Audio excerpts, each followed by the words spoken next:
I'm going to continue with this channel, and I'm learning, about how to do YouTube, and um, my focus here is to try and share some of the valuable lessons I've learned from my life. And often when you hear people talk about the Course in Miracles, they go through the lessons and they um, are rigid with the lesson, which is a perfectly valuable approach, and they often just stick to the Course in Miracles. But I'm going to speak from the journey of my life, and I'm going to especially focus at the moment on Edgehill University, which is where um, I was kicked out on a psychotherapy degree um, as a consequence of people using um, group scapegoating, and I'm going to tell that story in detail because there's a lot to learn from it, and I think that a lot of people can relate to this in their lives, and the wisdom of um, particularly my main interests in life are in the realm of how we look at nature. We are part of nature, and in India they call that Prakriti. Prakriti means nature in Sanskrit. And then how we handle nature with maturity, and how we take insights from the world of spirit, um, which is Purusha, which means spirit in Sanskrit. So I went on the course at Edgehill University, and it was a degree in psychotherapy. And if you study the Course in Miracles, there's two aspects of the Course in Miracles that are particularly related to the psychotherapy approach, which has come up since Freud and Jung. And those two are, first of all, the psychotherapy pamphlet, which is like a microcosm of the Course. If you want to read the Course in miniature, that's it. And but it's sort of focused on what psychotherapy is, and but from the most meta point of view. And then there's another um, document related to the Course in Miracles, which was written about the dialogues that happened when the Course was being written. It's not part of the Course in Miracles. It was a compilation of the notes that was edited into a small book, and it focuses on questions about psychotherapy, its evolution, Freud, Jung, and how they influenced it, and how that fits into the larger metaphysics of the Course in Miracles. And both are very worth reading. And I'm going to talk about atheism, and I'm going to talk about the significance of these things. And I'm going to talk about what I had to handle in the world and what I'm still handling in the world as a consequence of the ego abuses that happened to me. And they were very much abusive behaviors. And in the Course it says, in my defenselessness, my safety lies. So we're going to look at that as well. Now, Ricky Gervais, the British comedian, he talks about how there's, I don't know how many, but thousands of gods in the world, and they all have a creation story. And he says, well, they can't all be right. And Joseph Campbell was very fond of a statement by a little boy who was asked, what's a myth? And he said, it's a story that's a lie that's true for everyone. And mythology, when looked at in the right light, doesn't take it for being true. There was a great philosophical teacher and someone that's become increasingly popular today, and student of the Bible. His name was Neville Goddard, and he came from Barbados, and he lived in the United States, and he taught his interpretation of biblical meaning. And he said he didn't believe Jesus existed. He believed that Jesus was a character to transcend the lie, if you like, not just the lie of the myth, but the lie of the illusion of the body, which was a certain interpretation that was popular and still is popular by a faction of people. Now, if we look at what Gervais says, he says that, if all these gods um, are a lie and I don't believe in any of them, then I must be right, And it's like, well, maybe you're also wrong, In India, you can approach the path of enlightenment without believing in any gods. So he can be right in that sense. But he may be wrong in denigrating the symbolic mysticism, the symbolic psycho-spiritual meaning of a story like Christianity, for instance, or the Bhagavad Gita, or any of these great myths. Ramana Maharshi, who is someone I find, after 10 years of studying yoga in India, beyond yoga, like more advanced than yoga, he said that the myth of Christ is true in the sense that the body is the cross, the Christ on the cross, Jesus on the cross, is the ego, and the death of the ego is the awakening of the deepest form of wisdom. So, I mean, that's a radical interpretation, which I personally enjoy. But let's go back to what happened on that course, because I said in my last video, the story about the Course in Miracles, which I'll change to part 1, that I was insensitive. Well, I'm going to explain how others experience me as insensitive. So there was a great devotee of Ramana Maharshi who came to Ramana Ashram in Tirunamalai in South India when he was very young. And he helped Ramana build the ashram that Ramana didn't want to build. He didn't want to have anything to do with being someone's guru. He didn't want to have anything to do with the following. He had discovered what he experienced as the truth, and he had no needs of anybody. And yet, someone who is so advanced in that manner of being completely liberated of, sorry, there's flies because it's early morning here in where I'm staying, and so they come and they can smell the carbon dioxide in my breath, and they come, and that heat, they make a beeline for it. And if I just sat still, they'd eat the moisture in my eyes, and they'd go into my ears. And this is the world we live in. This is the story of evolution. This is the story of physical survival in the body. And back to Ramana. Sorry for that distraction. I just read last night the doctor's notes, because the doctor had tried in England, and you'll notice this, I'll flip around a bit because I've got a lot to say. But when I went and reported the abuse that was happening to me at Edgehill University, in a similar manner, but remember I was under immense psychological pressure because my home was being threatened to be taken away from me. I was being labeled as someone who had psychological challenges, and I was being labeled as someone that was not fit to study, right? And I want to discuss all of this because there's a lot to offload about how egos work and what we can learn from handling them, because you may have a boss in your job who's extremely unpleasant and prejudiced and malicious and abuses their authority, and if you go and take that to a higher level, it can be very, very challenging. And you may have similar challenges with your husband or your wife or your children.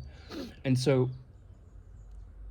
this story that I have to tell is about how you handle the blame game, which is based on judgment and anger and fear, and how you transcend it.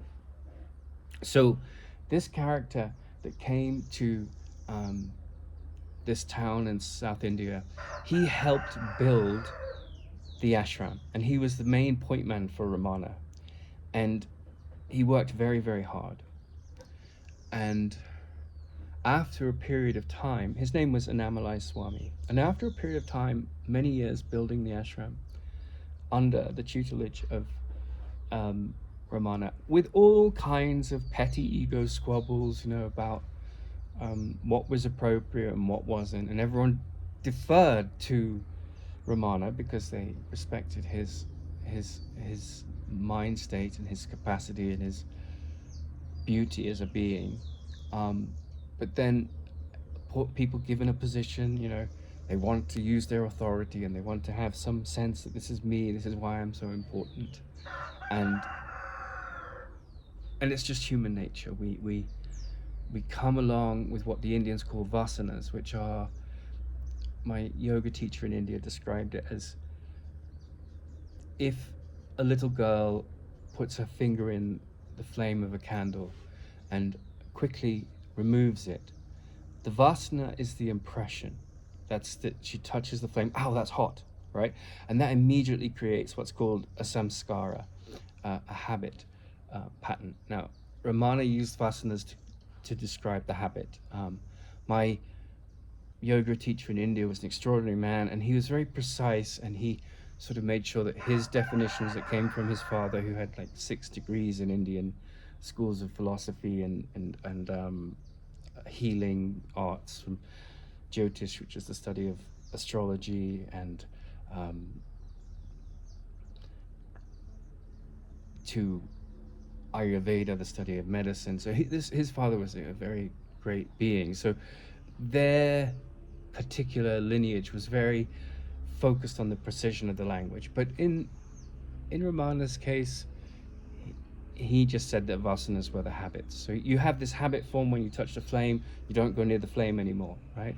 So that's a vasana. So he said that human beings, we consider ourselves as a mixture of emotions, genetics, and behavior that we've been nurtured into conditioning by.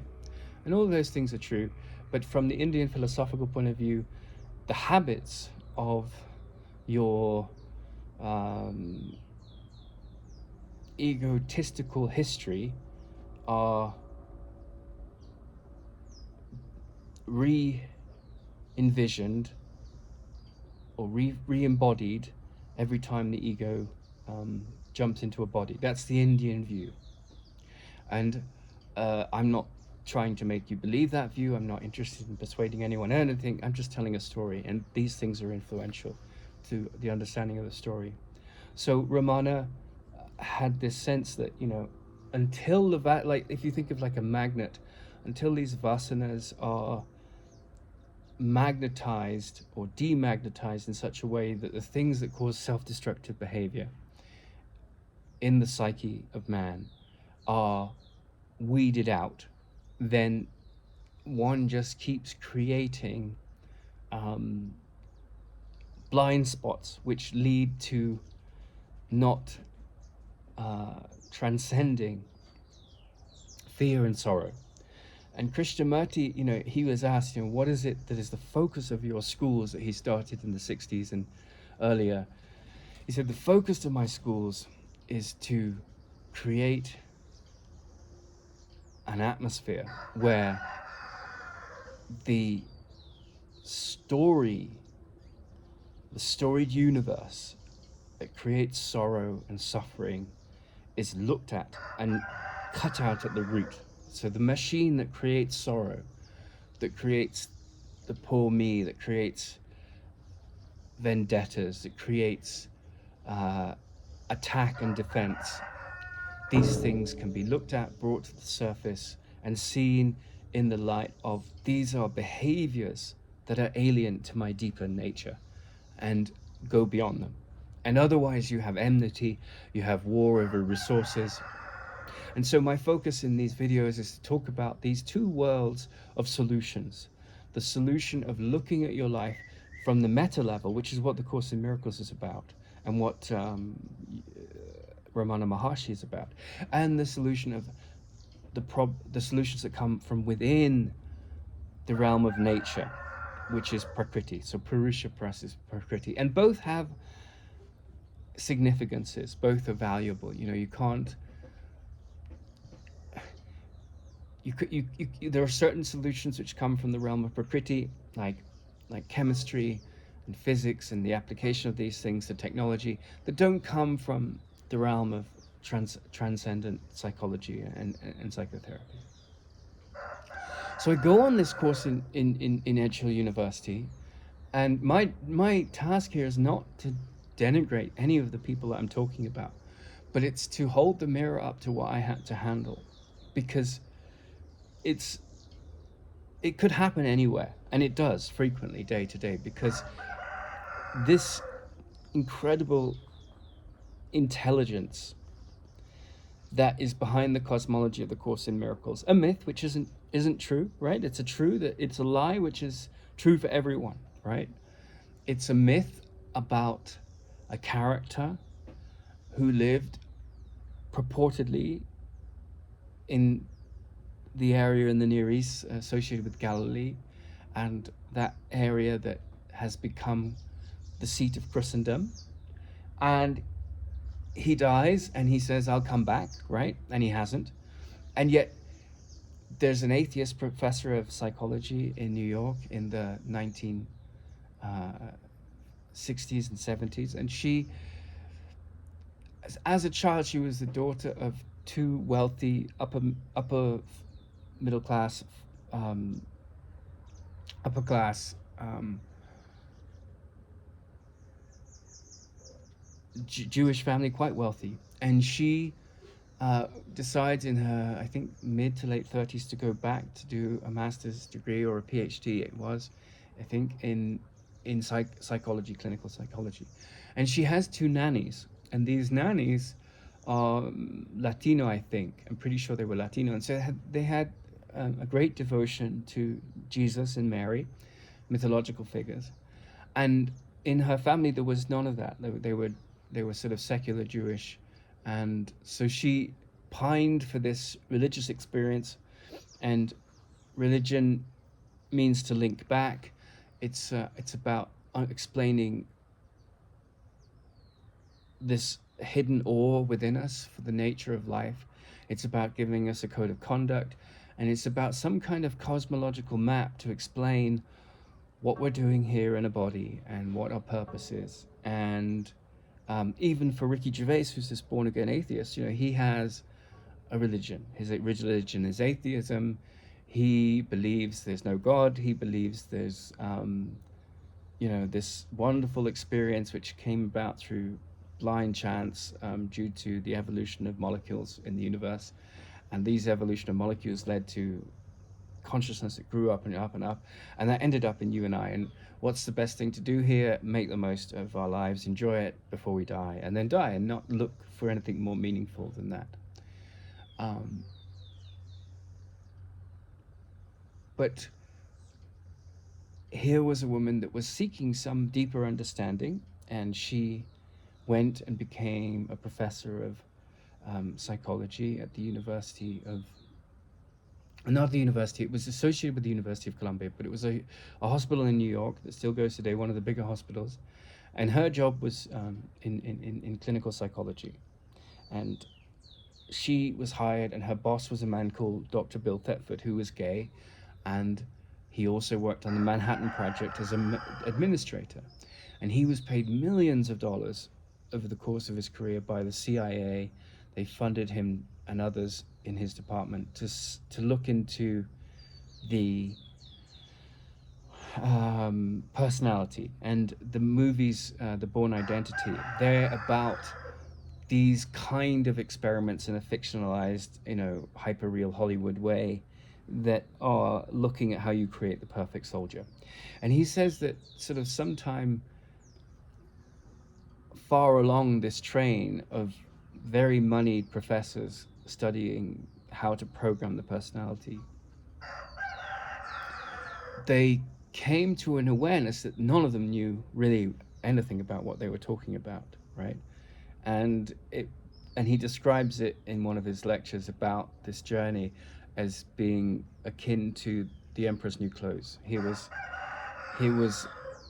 a group of people standing up and purporting they knew everything about the personality, and they had academic credentials after their name, and they could,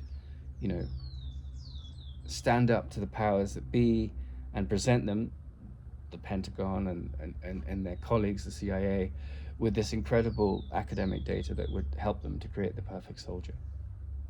And of course, it makes great Hollywood movies, and there's movies about a Russian version of this, and it goes without saying that it's good fantasy, and I'm not judging any of that. However, um, at the end of that period, Helen Schuckman turns to Bill Thetford and she says, "Something spoke to me, and in a dictation it said, 'This is a Course in Miracles. I want you to write it down.'"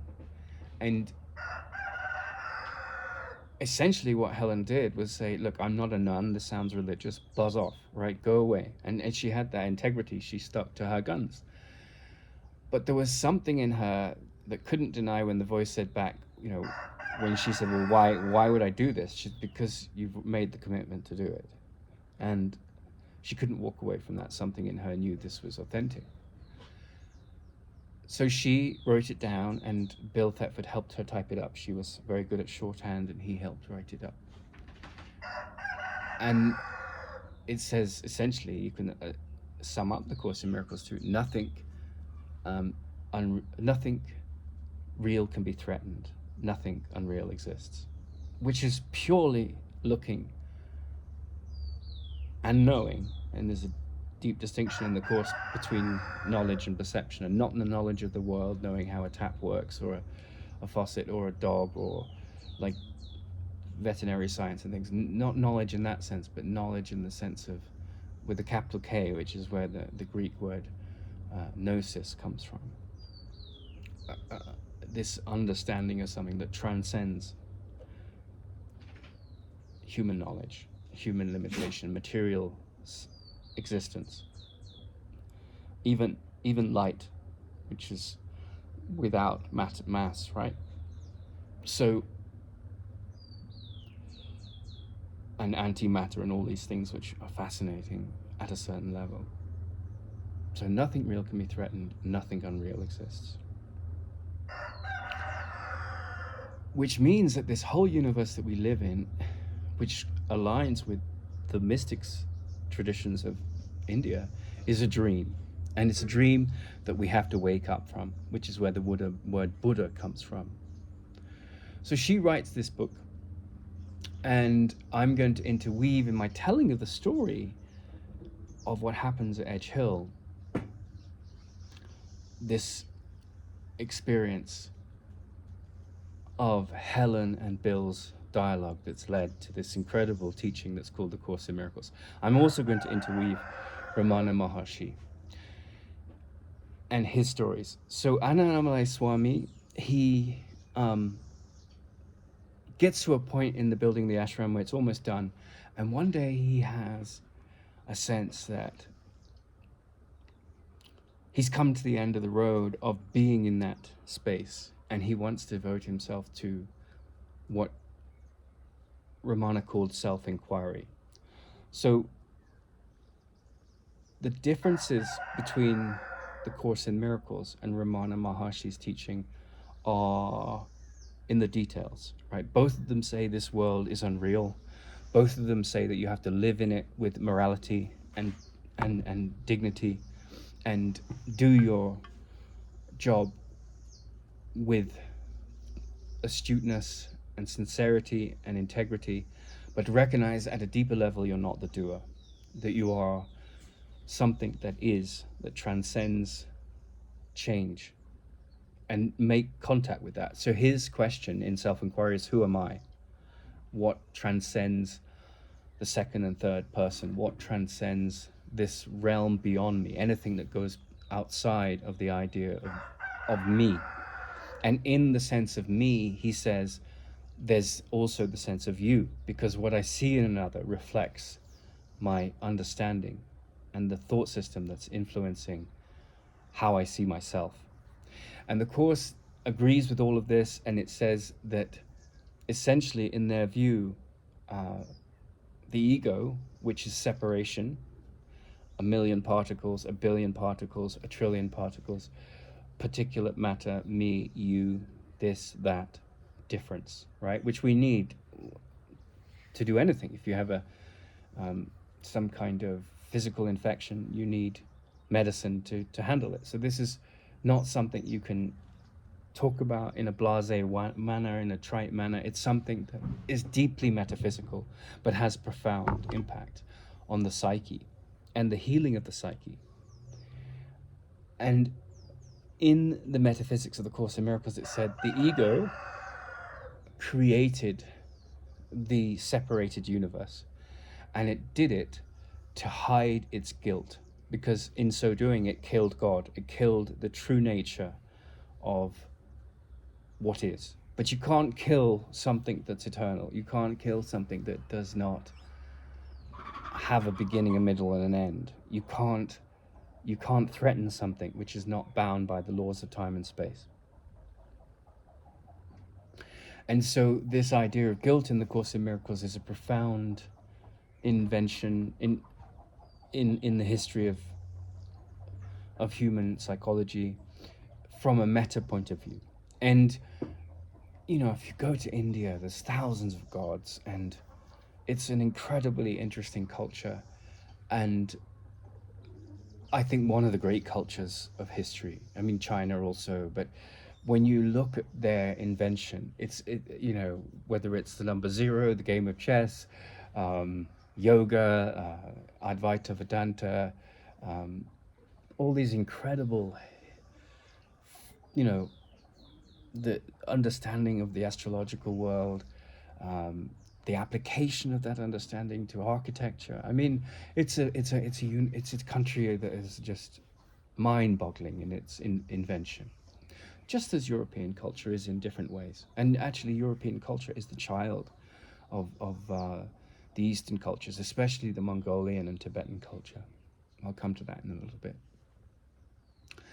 But to take that vastness, that incredible richness of cultural disparity that is Hindu culture and Buddhist culture, and to do what Ramana does, which is reduce it to 3 words, 1 question, 3 words: who am I? It's an incredible feat. And Einstein would say, if you come across any solution to a problem, if it's not elegant, it's probably not right. And so what can be more than elegant than the deepest meaning implied in the question, who am I? And so Ramana just was a real radical means root, radical representative of spiritual and psychotherapeutic wisdom. And in the Course in Miracles it says, I am determined to see differently. And when I first met my teacher, who had studied with Helen Schuckman, the first thing that I heard him say was, read that line. It's one of the lessons in the early Course in Miracles. And remember that the Course separates perception from knowledge, and it defines perception as being the projection of a set of ideas. So you see something, and some pre-coded belief system delineates what's talking in how you interpret what is being looked at. And Krishnamurti said the observer is the observed, which is a short way of explaining that. And the double slit experiment, which is one of the greatest experiments in the history of science, shows that how we look at the reality that is before us influences the outcome of the experiment. So the observer does profoundly influence what follows from experiences. So when I met my teacher, he said, I am determined to see differently. And then he said, determination, determination, determination. Not one of you in this room know the state behind that word. And I have been hit by a roller coaster, a huge hurricane wave of change in the last 3 or 4 years. I got married 8 years ago or so. Then 5 years in, due to challenges between my ex-wife and her ex-wife, and their different parenting styles and financial challenges, and myself going through an immigration process, all of these complications were sort of catalysts to my ex-wife developing manic bipolar. And then I had this group scapegoating, cancel culture, hate crime happen to me. That's how I describe it. And I will go into detail why I describe it as that. And with great compassion to break down those words, not to judge the people behind them or the people that scapegoated me or those that helped those that scapegoated me, but to help explain the story in such a way that has some deeper healing than just he said, she said, which is the classic game of most arguments, right? Or he said, or she said, or what. I'm not trying to bring gender into this. So, and I've had COVID, long COVID, 4 times. I've had a lot to handle in my journey in this body in the last 4 years. And the last week or two, I've just gone through all my notes. I had thousands of notes that I'd collected while I was moving, and I broke them down to like 10, and I'm still working on them. But with, Krishnamurti, he said, without order in your life, you can't see clearly. Your perception will be influenced by the chaos. And I had to really fine tune. So here he says, this Tara Singh, my teacher, he says, I am determined to see differently. And then he says, not one of you in the room know what determination means. So let's unpack it. So if you're really determined to come to a state of peace, and I don't mean peace that is temporary. I mean peace that you are seated in. It is asana in Sanskrit, means to sit in a flexible and strong position, right? You're both flexible and stretched, right? So you're stretched and flexible, but you're peaceful. So if you can sit in that way with, no matter what happens from the external world, which is an extremely challenging thing to do, because the whole psychology of the ego is, hey, I want to cause you upset, right? And then the Course in Miracles says, I'm never upset for the reason I think. So why am I upset? And it's because I've allowed myself to become a victim of the world I see. And we do become victims of the world I see. Often it's not our fault, right? People will accuse you of something, which is their misinterpretation, their misperception. And then you have to defend yourself to get your freedom from that allegation, right? And that's exactly what happened to me in the last year's time. I went to this university, and there was a woman on the course, one of the women, and she was describing the death of her father. And obviously it was a very sad event, no doubt about it, right? And there had been a stream of discussions about different things. No one dominated the discussions. There were about probably 5 or 6 of us, myself included, that contributed more than the other 20 odd people in the circle. But I wouldn't say that anyone in that group, and I'm not looking to point fingers, whereas other people have been, because that's the nature of the ego. I am looking to tell the story and learn the lesson from it.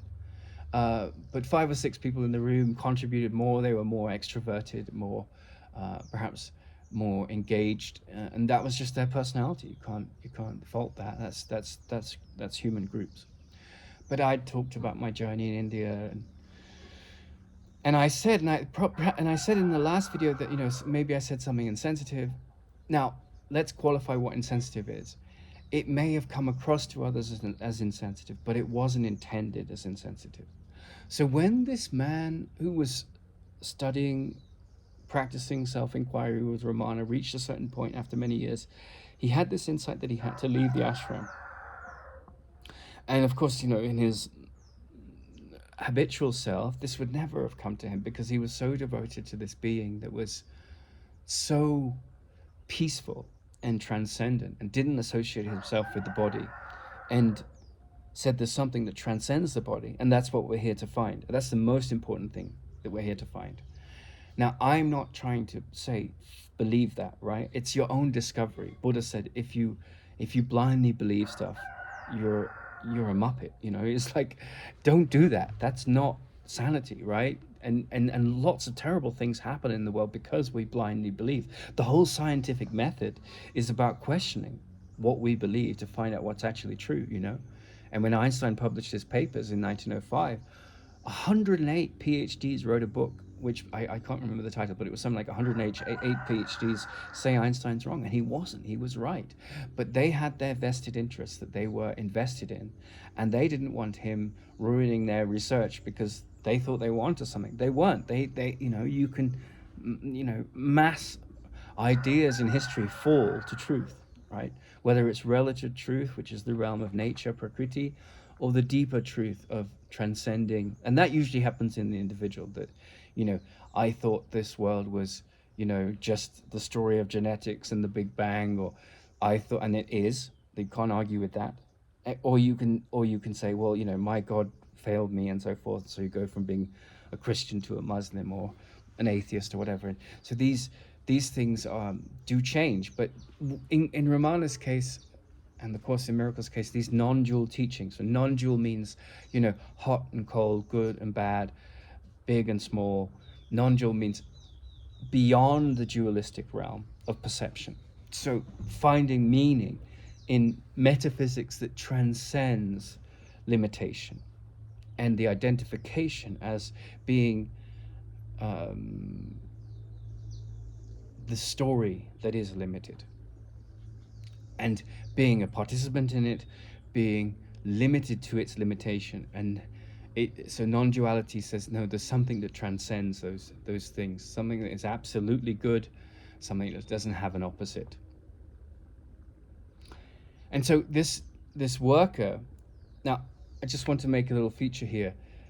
I was as calm as you see here now, and yet someone was trying to project manic bipolar on me. The only thing I was sort of like passionate about was like, why would you make me out as someone who's manic bipolar, right? This is, I go to this doctor in West Kirby, and he says, well, you're tangential. Well, what's wrong with being tangential? I think tangents are very relevant. If you listen to any intelligent speaker, they will bring in different things to prove points. They will use metaphors. That doesn't mean they're mentally ill, right? So I was going and reporting the stress I was under because I was trying to be made out as a monster by this school, someone that was unfit to study, someone that spent his whole life in the pursuit of truth and wisdom. And both science and psychotherapy particularly have been what have drawn me, as well as creative expression, right? And I'm really a Renaissance man in that sense because, a great poem, a brilliant equation by a physicist. These things are the realm of inspiration, the realm of meaning in this world, right? And so to attach your cart to that kind of brilliance is not to be attacked and undermined. So this man that I'm citing, who wasn't manic bipolar, but he was mystical, right? He was attending to this mystical element of the psyche, and he was walking through all those rooms. In the Bible we have this saying by Christ, in my Father's house there are many rooms, and that just means that the psyche, which is the mind, right, my Father's house, which has transcendent capacities, has many psychological states. So he has this epiphany where he says, I have to go somewhere and practice this inquiry into what the self is. And Ramana says, yes, you should go, go leave the ashram. And forces coalesce because he doesn't have any money. He's a truth seeker, and that culture supports that more than most. It leads him to having a place to live, and then he gets his own hut, which is again supported, and he lives a simple life. He just has his food taken care of, and he sits every day, he has his shelter, and he meditates. And then when Ramana dies, the picture of Ramana on his wall in his little room falls down, and he has a sense that Ramana's left the body. So for the first time in many years, he goes back to the ashram, which is just down the road, and he walks in and he sees all these people wailing and crying and upset, and he wants to cry, but he can't, because he knows he's in a state metaphysically that has transcended the illusions of the mind in this context of what the Course in Miracles teaches. You know, in the psychotherapy pamphlet, there's a line that says, "The illusions of the world seem real indeed," or thereabouts. It says that. So he's someone that's seen through this illusionary nature of reality, that is the physical body and its universe. And he tries to cry and he can't. And I had been talking about my experiences in India because everyone was inputting. There were people from different walks of life, and I'll grant you, I was the only one that had lived in 32 countries and what, 6 continents. I've lived in the Arctic. I lived in Asia, Australasia. I've sort of the Canary Islands, which is off of Africa, South America, and North America. So I was the only one of that kind of broad reach, and I've done so many things in my life. So obviously, I was coming to the table with a variety of experience, as well as being married twice and divorced twice, and having a stepson for some years, and having nieces and grandparents. So I was very much a story relevant. I lived with gay men. I'm not a gay man, but I learned a lot from gay men and gay women. I've lived with gay women, and I've been married to an ex-lesbian who, she'd had some abuse happen to her from men in her childhood, and she'd come out as a straight woman from a lesbian closet. And so I had this experience of life, and I don't have prejudice in that sense. One of the things that concerns me in our time today is that we're starting to bring in, and ego does this, it brings in all these arguments to say, men are to blame, women are to blame, and then you have this toxic ideology that stops seeing a human being as someone who reflects the best in all of us, in you and I, and then we start to dwell on what is our own projections of malicious, we take that guilt that we killed God, which is the metaphysical underpinning of the Course in Miracles. Whether you believe in God or not, it's just what the Course is explaining in its metaphysics. Like, you're an unlimited being, you're part of oneness, and you've come into the body, and you've come with all the prejudice of a healthy ego, and you have to transcend those. So we take that guilt and we spread it out and we project it onto others, and we push out this self-work, and we make the other into a villain. And that's what creates that, together with our belief in scarcity, creates our prison systems, our social work systems, our court systems. And to come into that realm and be pragmatic and enlightened is hugely challenging, because the ego loves a scapegoat. It wants to blame someone. It wants its defense mechanisms, and it wants its attack mechanisms. And so I mentioned that, what happens if you see your father die 1,000 times? And will there come a point where you'll start to question this attachment to an identity, this attachment to the belief in, and I sense, I regret saying that. It was said in a way that, like, wow, look, I've been to the ends of the earth to look into what the nature of the mind is, and this is my discovery. But it wasn't hate speech, and it wasn't meant to be insensitive, but it was taken that way by one of the women on the course. And then when I said, we were talking about the course had begun, it was a course in psychotherapy. And so the primary question that starts on such a course, you're among a group of strangers here, and you're going to build a relationship with these people. And they are a mirror to your practice that's coming down the line as a private practitioner, as a counselor. So you're going to have to handle all walks of life. And you're going to have to come, if you're a homosexual, to someone who's homophobic, right? And they may be one of your patients. Or if you're, straight and someone's gay and they hate straight people because they had an abusive father, you're going to have to handle all these projections. So how, in the context of that, are we going to create a safe environment? Now, the Course in Miracles is this radical teaching and says, where there are attack thoughts, there is no safety. And that's the premise of the Course. It says, when you look at attack thoughts, which is all anger, all blame, all aggression, all fear in scarcity, it's the consequence of fear of scarcity. There's never enough, right? So when I've been in a challenge that where I've had to handle egos trying to take me out or something, which happens to all of us. No one has a life where it's just like they live blame free, right? Even, you know, when Kim Jong Un, who's like a god, when he did something naughty as a little boy, his mother would have been like, "Don't do that," right? So we all have, even if it wasn't warranted, right? We all have this, and I can quote him because he's kind of like a god. You can't do anything against him in that regime. People will come to your house and inspect the painting, the picture, the photograph of him in the house, and if there's any dust on it, you go to jail. And if um, your house is burning down and you don't run out with that thing first, you go to jail. Like the insanity of his ego worship is at a level that's, any psychotic leader in history would be impressed by. So, when we were asked this question, what creates safety? I said, well, it's the ending of attack thoughts, right? There's so many levels to how you feel safe in this situation with these people.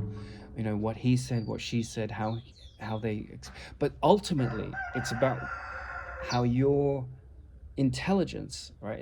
In the Course in Miracles, it talks about the Holy Spirit. Krishnamurti never used that word. He used intelligence, interlegere, to read between the lines of thought. How your intelligence reads between the lines of thought and taps into the reservoir of mind that goes so deep and goes, I say, you jump up 1,000 feet and you look down on the situation from above the battleground and you appease the egos that are looking to blame, and you sidestep them, right? Or you handle them, or you get out because they're too aggressive, too abusive.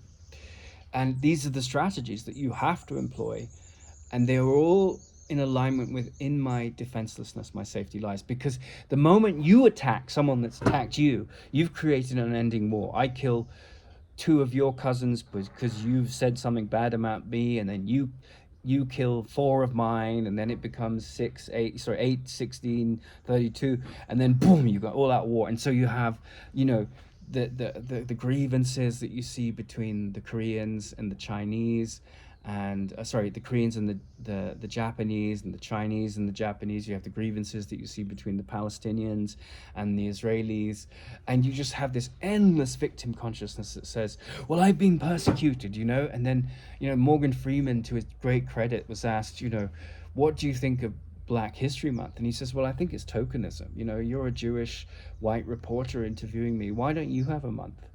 It makes me out as my race and my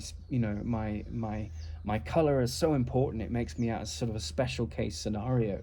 And yes, of course, the blacks have been tremendously ill-treated in recent history in the last few hundred years in the West. But then the black people of Africa had slaves themselves, right? So the moment we make ourselves out as special, and Morgan Freeman really picks up on this, he said, I'm just a man, and if you want to call me anything, then by my passport, I'm an American, but make me out as a Black African American.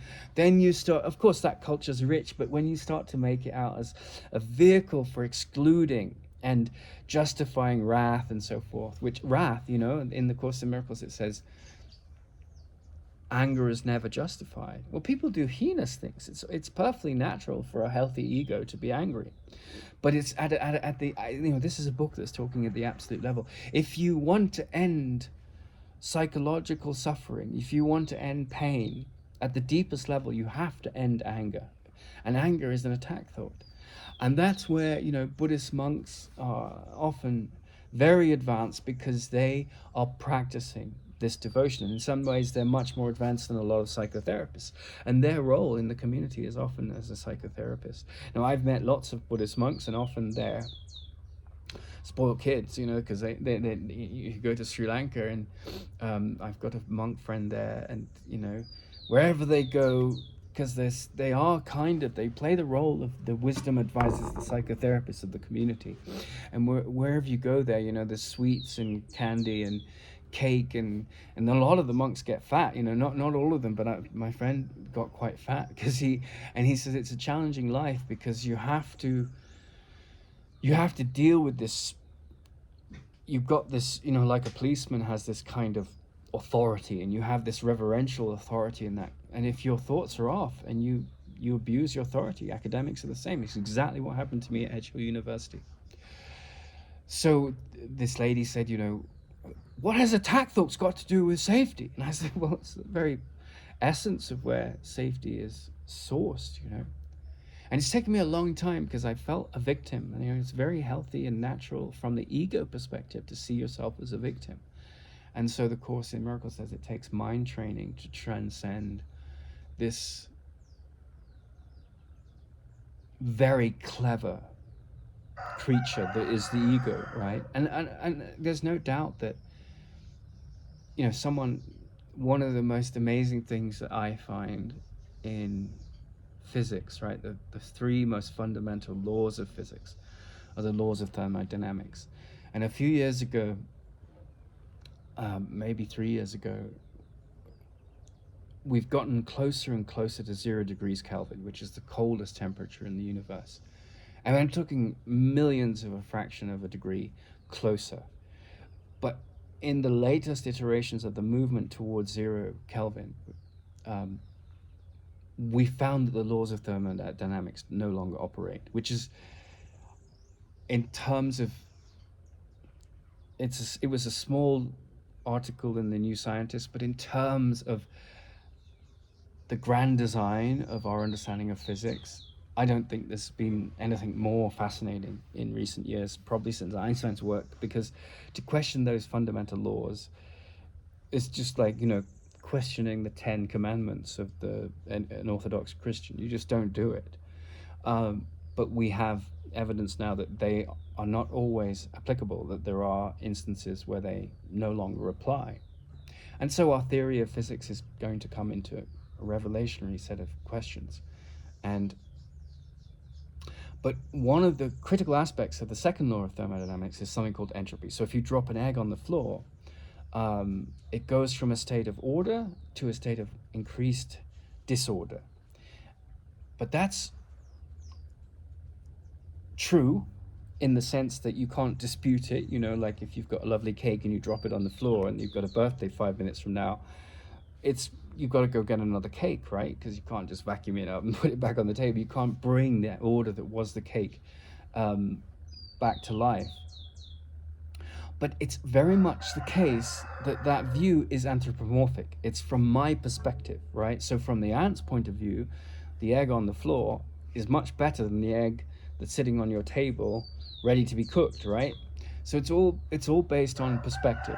So one of the things I've tried to recognize is that, like, in the Course in Miracles, it says it takes great learning to come to the understanding that all things, all events, all situations work towards your ultimate best interest. Now, I'm paraphrasing that, but I put in the word ultimate because it's true, because where there's resistance and there's a lack of gratitude, and the resistance could be defense and more attack.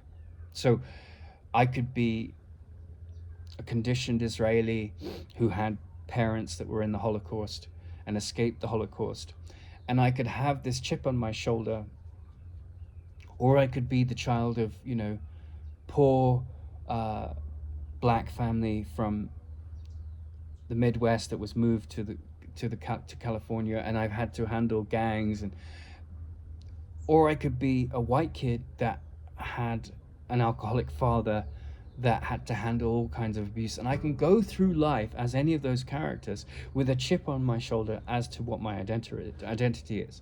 And that's where I'm determined to see differently. I'm determined to look at my conditioning and question it and start to bring in a different thought system which can transcend the problems that I associate with this conditioned identity that I've attached myself to, that I'm black, therefore I have these problems and I can't transcend them.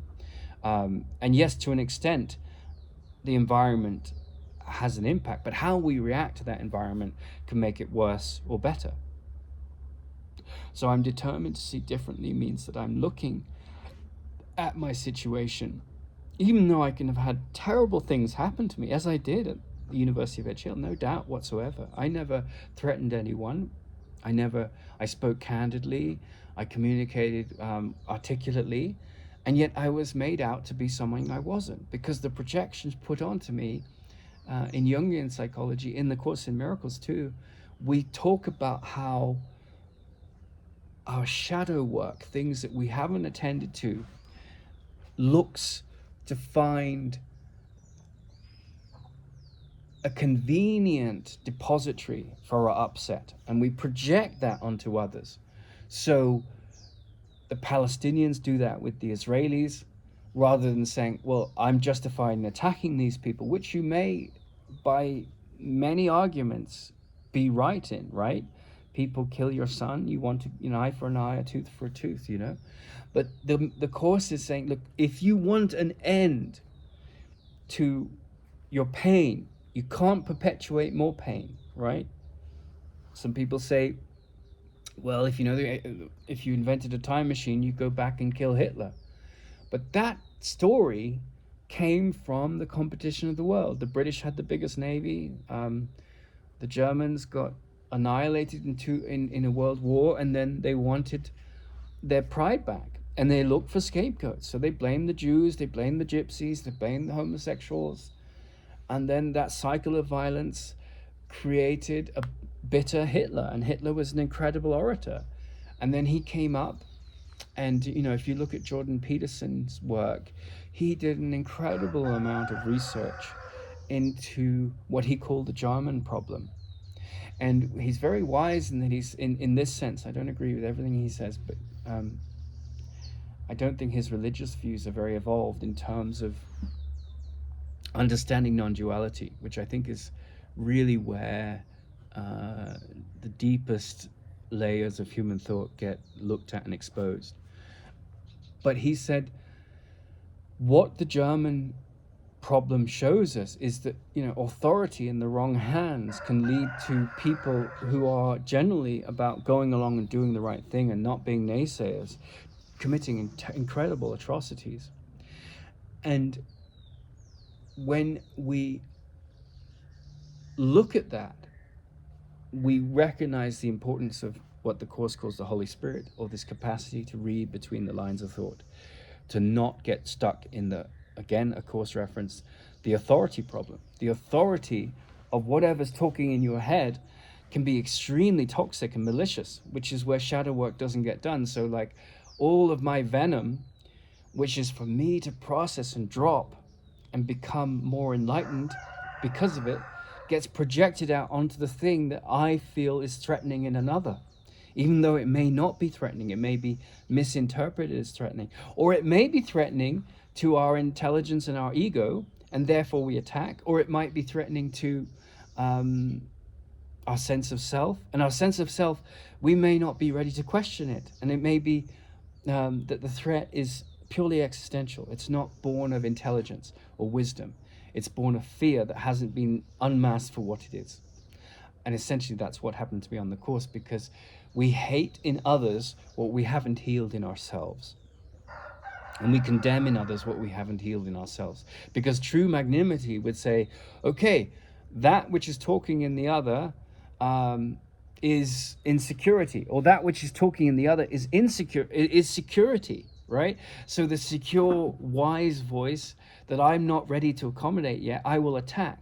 Or the insecure that I see mirrored in myself, I will attack.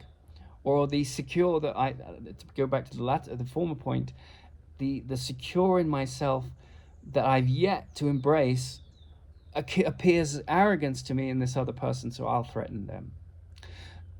So I go on the Course and I answer this question, and then suddenly there's another woman who again would have taken me as being insensitive, because I told the story of my ex-wife and her ex-wife and all the challenges that came with that relationship. And so she immediately assumed I was a homophobe, right? And she assumed I was a sexist.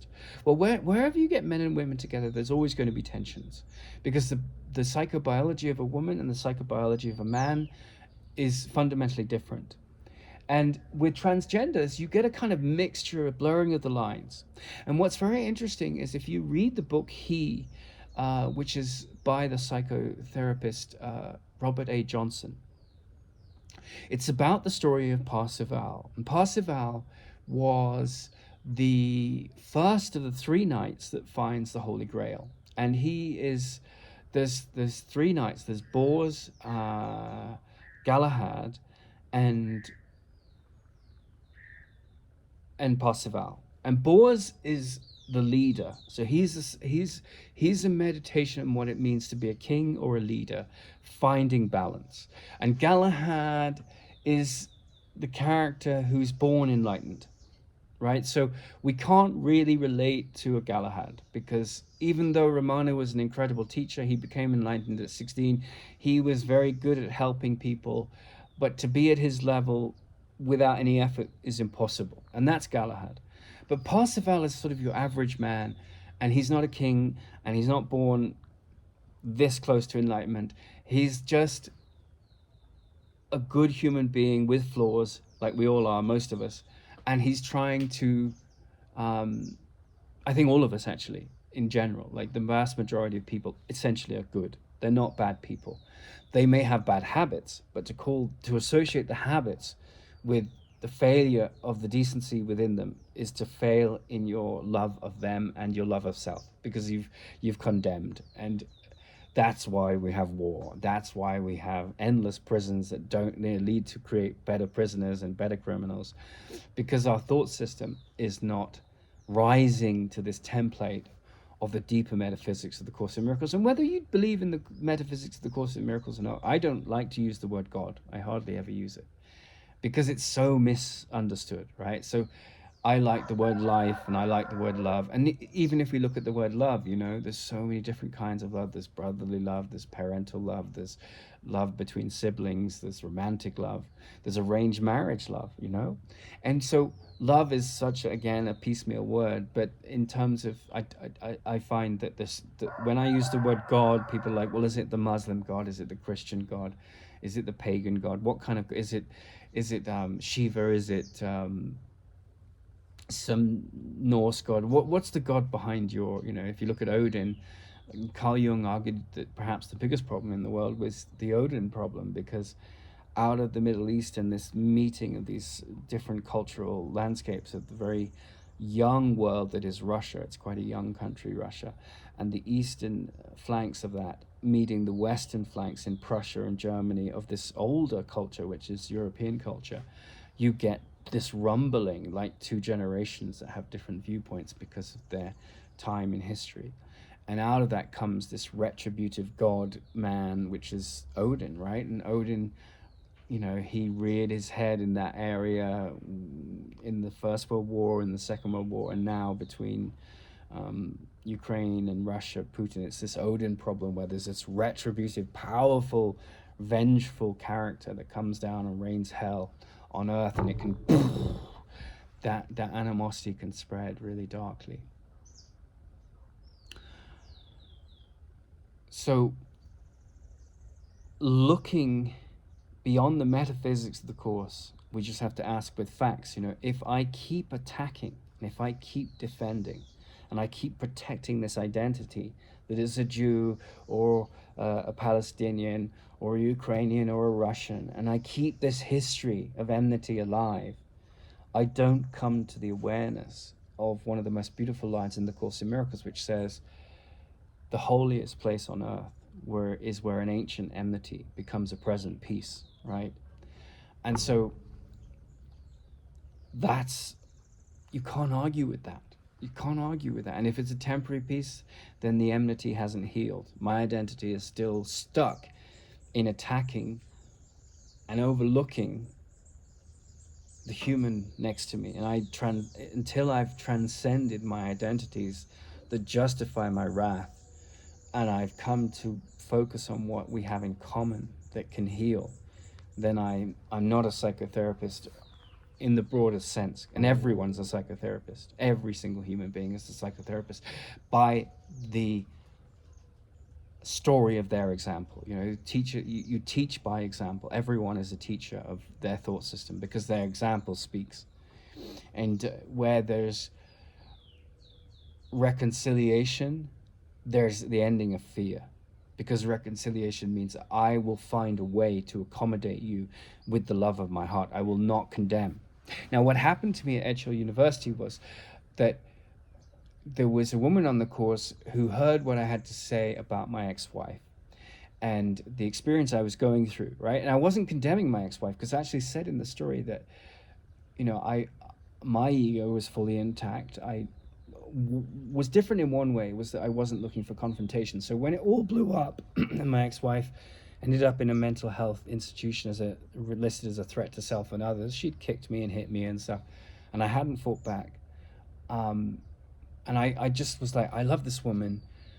She slept with a bunch of other men. I don't know if this is repairable, but I can't judge her and attack her.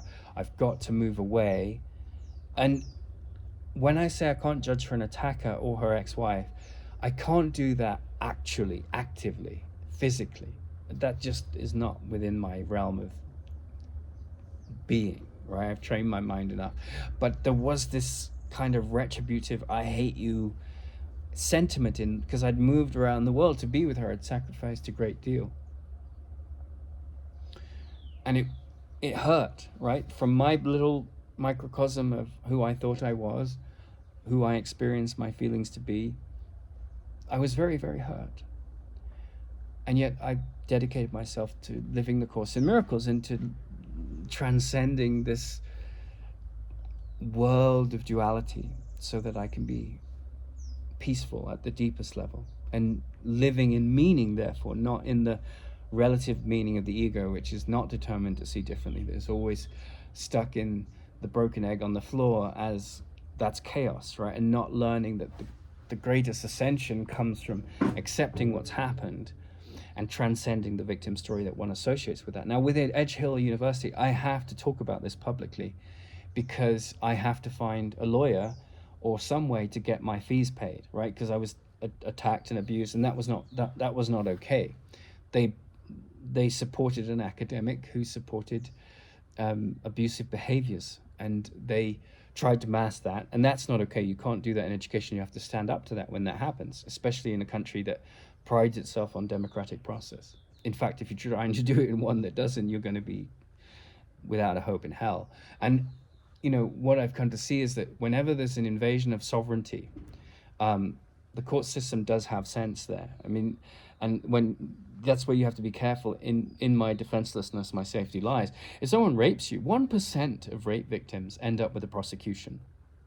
And they've had their sovereignty attacked, right? I had my right to an education, my right to the correct use of the university charter, and even my mental health was threatened. Like not by myself, because I'm quite cogent and sane, but by the Mental Health Act that the university tried to make me out of something I wasn't. I even went to the doctor, I recorded this on audio, and I said, look, they're trying to take me out.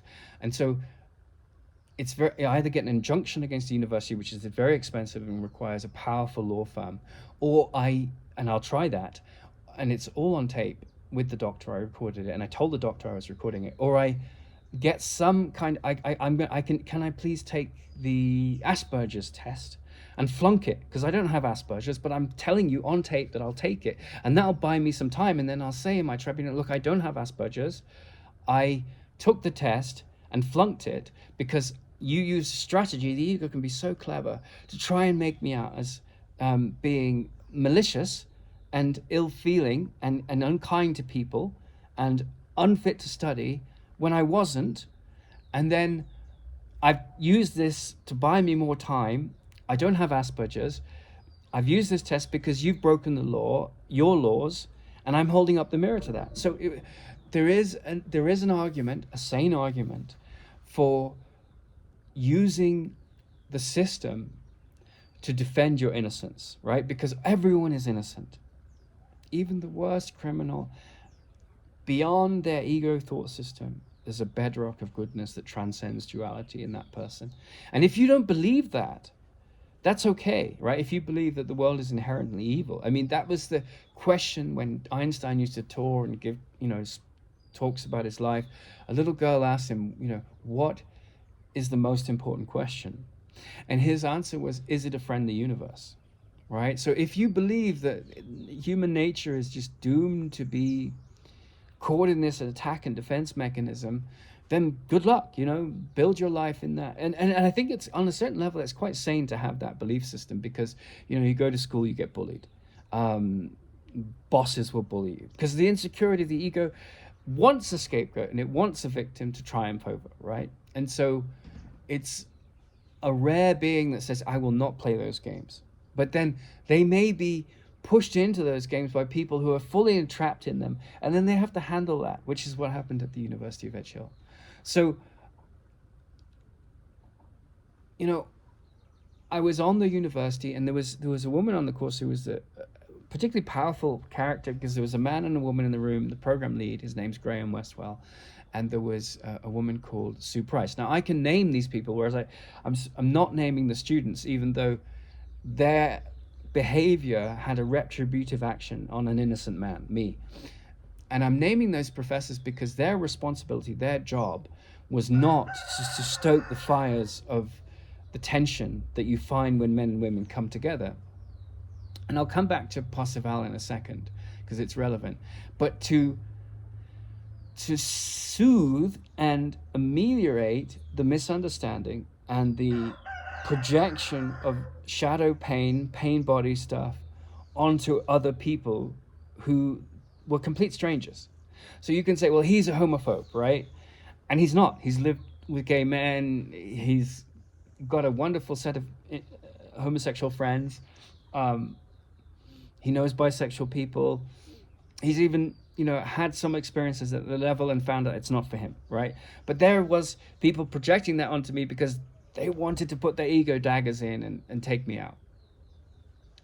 And going back to Parseval, right, there's 3 books by Robert A. Johnson, and they're basically a meditation on romantic love. So in the Indian culture, you're 26 as a woman, you go with your parents to an astrologer, they give you a dossier of resumes of potential husbands, and when you're 28, it tends to be, you have the reverse experience, you go with your family, astrologer, and it's a dossier of women. And then they arrange the marriage. And it's done between the family and the reverence for the movement of the stars and their belief in the astrological system. And there's a 1% divorce rate. And it's very much familial. And I lived in India for 10 years. And one of the things that I started to see there was that there's far less broken homes. I'm not saying there isn't tensions between couples. Of course there is. But there's far less broken homes, and the children grow up in a much more stable emotional environment than the West. However, in the West, I would say there's more, there tends to be more scientific breakthroughs, big ones like Einstein, like Steve Jobs, and technological breakthroughs, because we have a greater track record and history and capacity in general, because the way the culture is structured, for rebelling against authority, right? Because, well, Galileo said this or Newton said this, but I found something, an upgrade on that. And we and the scientific method kind of value that. Whereas in the Asian culture, reverence for your forebears, for the dictates of your family, can easily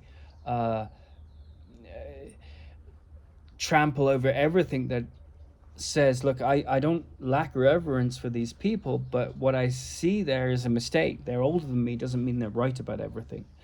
And so this is the difference between the East and the West. Samsung definitely has innovated since the iPhone, but they didn't create the iPhone. And I'm not saying that the Asian culture isn't incredibly capable. It is. But I'm saying that it tends to copy and imitate very well. I don't know. And also, it's not just that, like the Russians and the Americans in their adversity created the space race. And it's often that competition in the right spirit can be healthy. So like, the Chinese are pushing forward on AI and they're pushing forward on electric cars, but Tesla came up first in a sense, right? And I'm not saying that won't change in time, because the global story is getting more seamless, right? as time goes by, more and more people on the planet will speak English, not because it's a better language, but because it's become the language of science and diplomacy.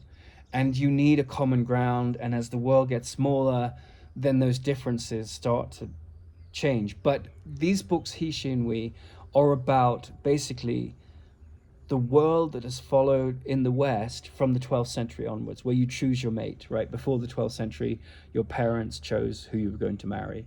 And if you were a blacksmith, you normally married a blacksmith's daughter. But with the 12th century came this incredible revolution in our dynamics, and we moved towards a society which was embracing of choice of partner, choice of mate. And that was radically different to what had come before.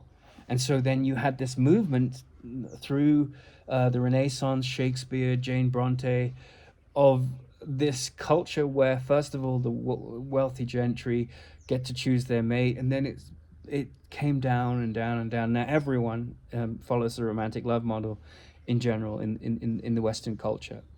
And so as a meditation on these challenges, this seismic shift in our social culture,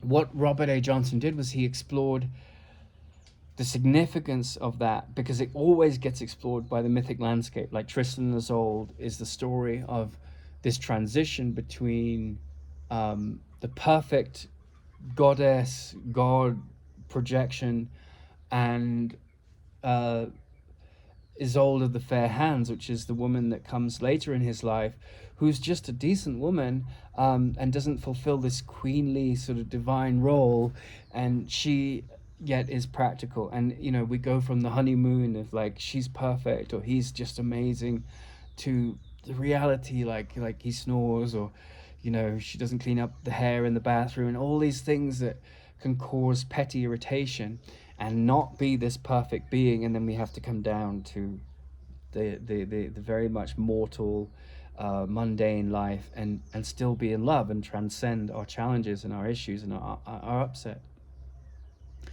And that's what she's about. A look at this incredible myth, which is the story of Tristan and Isolde, from a psycho-spiritual point of view. And she is about Psyche and Aphrodite. And Aphrodite is this powerful, mature woman who's very, very beautiful. And Psyche is about this young woman who's coming into own as a potential for childbearing. And she's innocent. She doesn't know. She doesn't have that incredible charisma and power that and vanity that Aphrodite has. And these are not about women, though I reference Psyche being this young woman coming into childbearing. It's about the feminine, because a man has a feminine nature, and if he doesn't honor it, he becomes a brute. And if a woman doesn't honor her capacity to say no to people pleasing, she becomes walked over and conflicted in herself, and can't decipher between her prejudices pushed out and her need to be reflective and compassionate, not in a narcissistic way, but in a deep way to others that she finds threatening because they're different, not because they're attacking her, right? And these are things that are very important to look at in the feminine, and in the feminine and the masculine too, because if he doesn't honor his nurturing side and he's too much, stuck in his masculine nature, he becomes unbalanced. And that's where it comes to He, which is this incredible book about the story of Parsifal. But it's not just the story of Parsifal. So Parsifal is the knight that finds the Grail, and his story is that he goes out, Arthur sends the knights out, and he goes out on this long journey, and he's the first to get to the Grail Castle. And there's the king, and the king that is in the Grail Castle was out hunting as a young man, and he comes across, I don't know if it's a deer or a rabbit, but something is cooking. He's very hungry, and a knight that is in the forest has gone and set camp, and he's cooking on a spit this this animal that he's killed. And the king takes a bit of the flesh and puts it in his mouth, and it burns his mouth, and he gets a taste of it. But at the same time, an arrow from the knight who owns this food, goes through the Grail Castle King's testicles. And the mythological symbolism of that is that he's tasted something which is divinely tasty, right? He's tasted something, but at the same time, he's got this arrow going through his testicles, his regenerative power. And so he's reaching for something profound, but then his earthly nature is crippling him, and he's not determined to see differently. His pain body takes over, and he goes to the castle and retires to the castle, and the castle has the grail in it. It has this thing of balance, this cup of balance that everyone is seeking in their lives, which transcends the phenomenological world. You drink from the cup of Christ, and you touch this realm which is blessed, right? This realm which is blessed by meaning, which transcends all the petty battles of the ego and the dualistic world. And you have, through drinking that water, the sight that transcends fear. And so but the king is mired in his pain, and he can't see beyond it. And when Parzival goes the first time to the castle, he stands on ceremony, which means that he does the right thing by ceremonial rites, but it's the wrong thing by compassion, because he sees the pain of the king, and the king needs to hear someone who can transcend the rules of the court and say, I see your pain. How do we go beyond it? How can he be, like, okay, man, you've been through hell. As your friend, how do we practically handle this? You constantly living in this victim mind will not end the pain. How are we going to handle your pain? What can we do to remove the arrow? And he doesn't do that. And so everyone is waiting. It's this prophecy that this great night will come.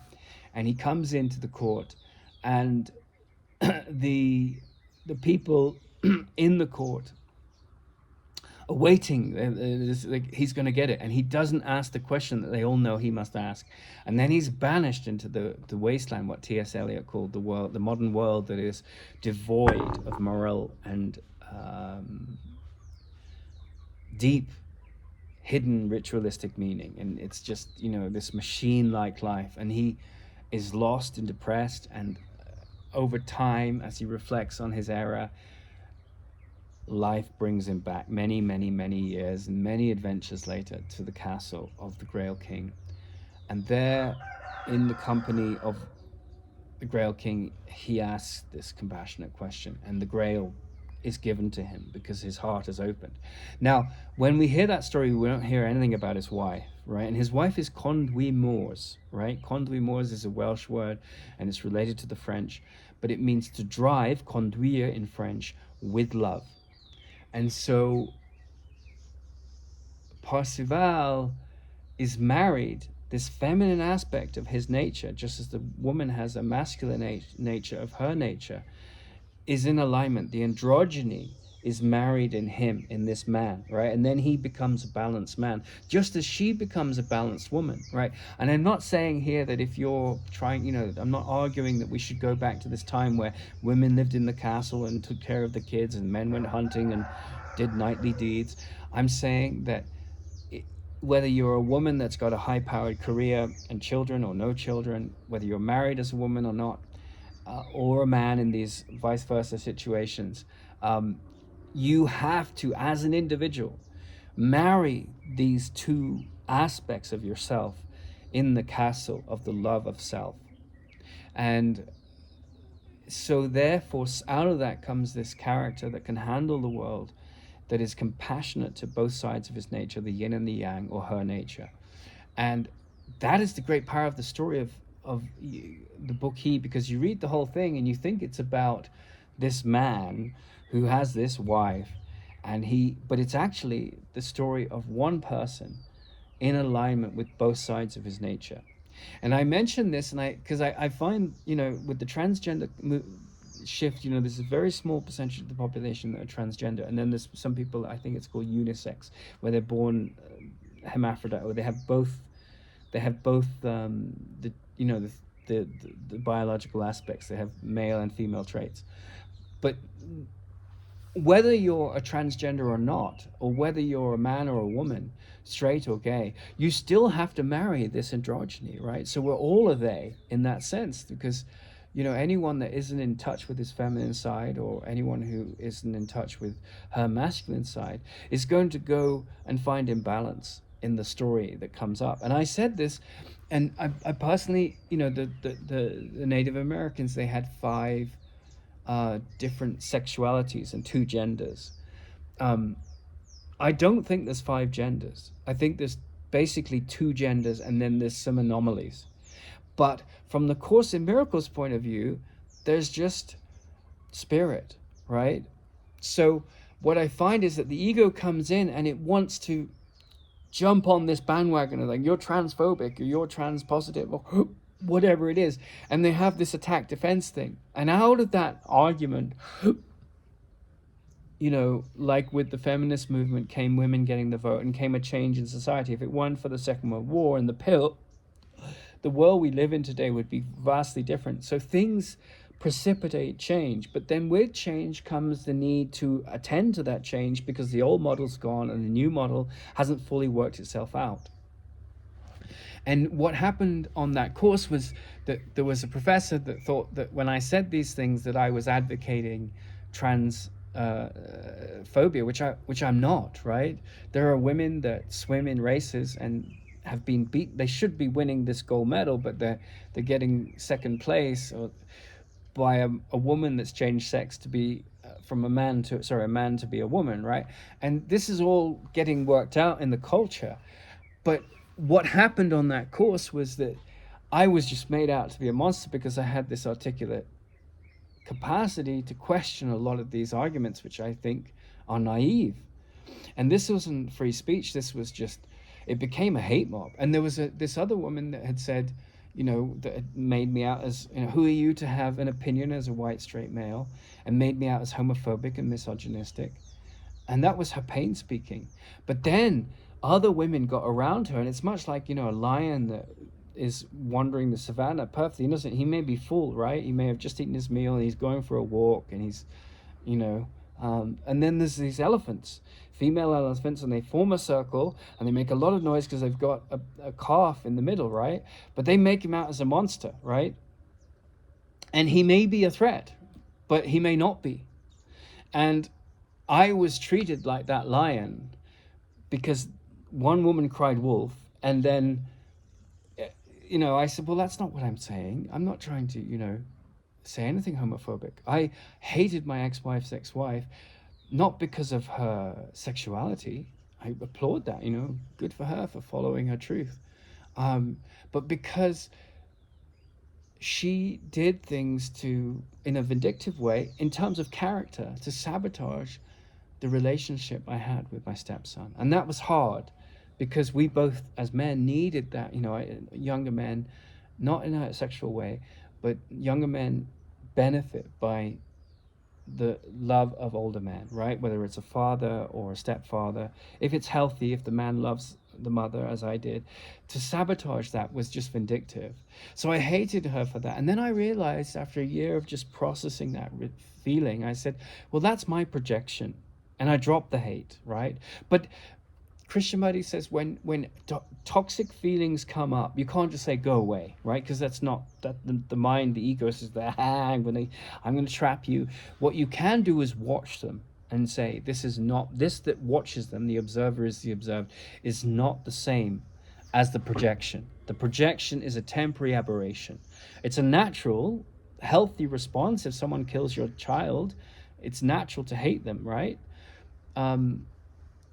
But if you can look at that and accommodate for the fact that they're mentally ill, and start to develop compassion and see the light in them, healing can happen. It's very difficult. But what I had on that course was this sudden movement. And then the academic who had taken my deep introspections about the nature of he, she, and we in the West versus the East. I was talking about the caste system. I find the word caste offensive. I wasn't advocating that we bring caste to the West. I mean, those Vietnamese people that were found dead on the bus in the south of England some years ago. That's a caste system. We were bringing, it was slavery, we have a caste, there's a caste system in every country. It may not be as defined and historically referenced and ubiquitous in its presence as you see in India, but it's there. I mean, there's class and there's caste, right? You can be white in America a couple hundred years ago, and be George Washington, and you can be an Irish slave. So caste and class are realities of the world we live in. That they're what props up the ego, and we have to function with a mask in that world and show compassion where it's needed. Often people show narcissistic compassion because that's what fear does. So I went and complained against, because this one kid he was just 18, and I said, look, when I was a child and my parents were having difficulties, I immediately took my mother's side, right? And my father had an alcoholic problem, so that was just even more natural because I couldn't speak to him easily beyond the mask of this addiction that had taken him over. But then as I matured, I started to see things from the masculine point of view. In the book he says that the worst thing a woman can do is overly nag a man, because it just rains on him and it builds up this pain body that just lashes out because he can't handle the over misuse of the feminine intuitive faculty, and it leads to problems in the marriage. So the dark side of the challenges born of the tensions of the differences between the genders shows up on both sides. And to point the finger at one sex exclusively doesn't accommodate, unless they're like toxic narcissists or something. You take a black and white situation and you make it you take a gray situation and you make it black and white. And that's why, as I aged, I developed more compassion for my father's point of view, but as a teenager, I couldn't see that because I was under the complex of my mother, and her perception. And I've grown to see both sides of the story. And I said, I don't know if you see that at your age. I couldn't. And for that, I was, he said, I mentioned, I'm not sure if you see I think he had a pretty good relationship with his father. But what I was talking to was how that was my reality, right? And I wasn't saying that I was right. I was saying my experience was right, that I had changed my perception through the myths, through my experience of life as I matured as a man, of how I saw the man's experience. Because if you look at a lot of the sitcoms in America, and so forth, that the man is made out to be this basket case, and there's a lot of wrath put onto the masculine. And I think that's shifted in some ways, because it used to be that the woman, as John Lennon says, in his song, the woman is the nigger of the world. And I think we've sort of taken that energy of anger, and because men tend to be physically stronger, statistically speaking, and we've made them out as the beast, right? And they have more testosterone and stuff. And I don't think that's a healthy trend. It's like the pendulum swifted from one scapegoat to the next, right? And so I was speaking to that, and he said, how dare you speak to my father about my father again? I will sort you out physically. I'll beat you up if you say my father's name again. And I mentioned him in passing. It was speaking in a way that wasn't trying to undermine them. But then this whole movement, because I went and reported to the head of department, I said, look, I mean none of these people ill will. But I've been threatened with physical violence. I've been treated with hate speech towards my race and gender and sexuality. Hate speech being someone that's denigrating you in some way or other. How dare you as a white man have an opinion about this as a white straight male? And it's like, well, I was married to a lesbian who, was a lesbian for 20 years. And I was a stepfather to a child who I loved and wanted the best for him. And I was working through that process to be with his mother, was with his mother. And yet I was dealing with the pain of the separation that had happened long before I came along, between the two women. And this was a lot to handle, and I wanted everyone to flower in the story and flourish. I didn't want these scapegoating energies to come in, and yet I was being scapegoating, and my wife wasn't standing up to me, and she was being battered down, and the son's more important, and of course I would never be on his level in the dynamics. And I didn't want to usurp his needs. I wanted to support them. I didn't want to usurp mine.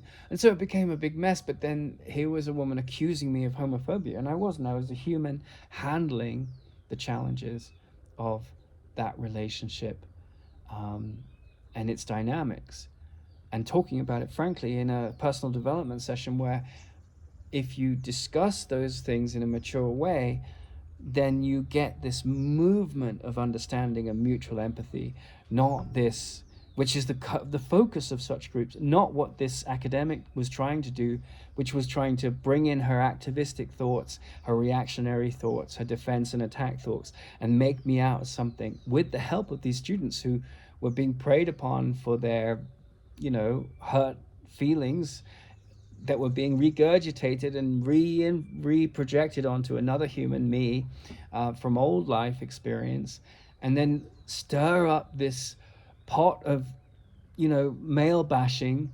And then I go to the head of this, the head of the department, because I can see that the Graham Westwell is not managing this well. And he didn't take a PhD in psychotherapy to see that. I could see it every day. I was going into the class and I was getting more and more denigrated. And I hadn't done anything wrong, but I'd been made out as someone who was homophobic, who was misogynistic. And so I went to Carol Wilson and I said, look, I don't want any of these people to be denigrated, but I've been threatened with physical violence. I've been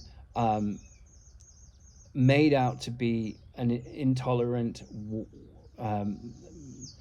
man who is insensitive and who is sexist and homophobic. And none of those things are remotely true, because I can label someone as something and use that as ammunition in my egotistical defense, but it doesn't mean that that should be lauded and supported. And that's what's happening in this class.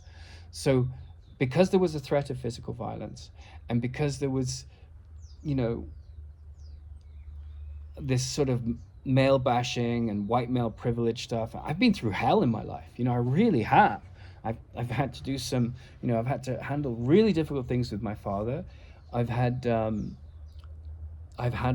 people abuse me, and I haven't returned it, but I've reported it, and this is what happened here.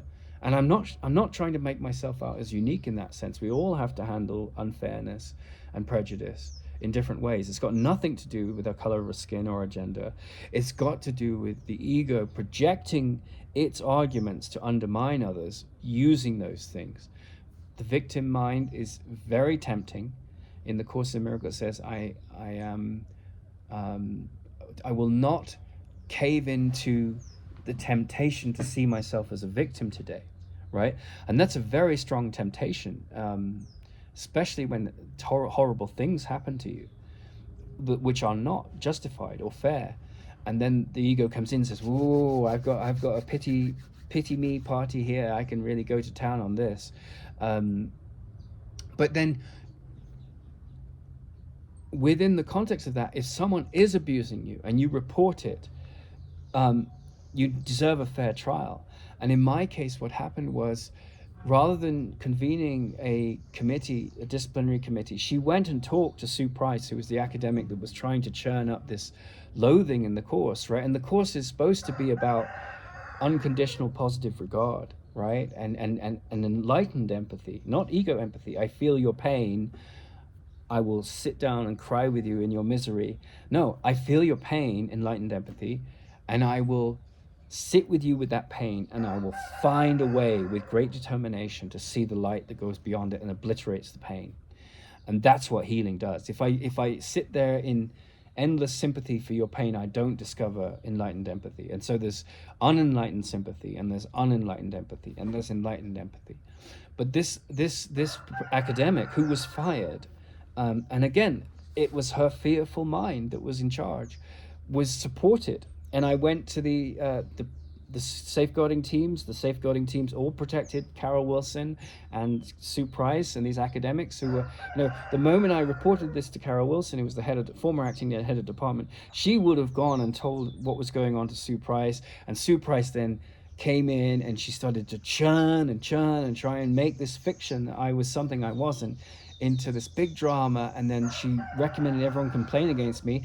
By that time, Carol Wilson had not sent my committee, to a committee for disciplinary action. I said, I don't want anyone to get hurt here, but I don't want to get made out to be something I'm not. And so that latter narrative is what predominated. So the safeguarding teams at the university sided with this argument, which was completely false, that had made me out as a monster. And then I went to the police, which was very difficult because I'd gone to the security guard several times in a row, and it was quite a long way to get to the police station. That was actually, and I had to make an appointment. It took a week or two. And on the way, I was like under such stress from all this pressure of trying to make me out as a monster. Like if I say to you, you're a pedophile, right? And you don't have any pedophile history, then, or you're a misogynist, right? And all these things, and suddenly you're defending yourself from these ego attacks, right? So it was not a safe place. So I cycled about 7 miles. It was about a mile before, and I thought, did I leave the oven on? I really wasn't sure. So I called the lodge. The lodge didn't pick up because it was engaged. So I called the fire station, and they went out, and it wasn't on. But I was relieved because I really wasn't sure. And it was, 7 miles was long enough. It could, I did the right thing. But when I called, I was like, is this being recorded, right? Because it was a double whammy. It was like, may be starting a fire, and I got the fire under my ass of people accusing me of things which are not true, and people are protecting them in authority. So in that sense, Edgehill University was an accomplice to hate speech and a hate crime, because if you say, look, he's a misogynist, and I think if he's a pedophile, right? Because then people are like, oh, that's horrible, right? But you say he's a misogynist, that's a bit more like you can get away with that, or homophobic. But there was all these arguments that had no bearing in truth whatsoever. So I managed to file the safeguarding concern with the police, and then I wrote to the Solicitor General, and this was when Ukraine was really looking, the bad, and it still is.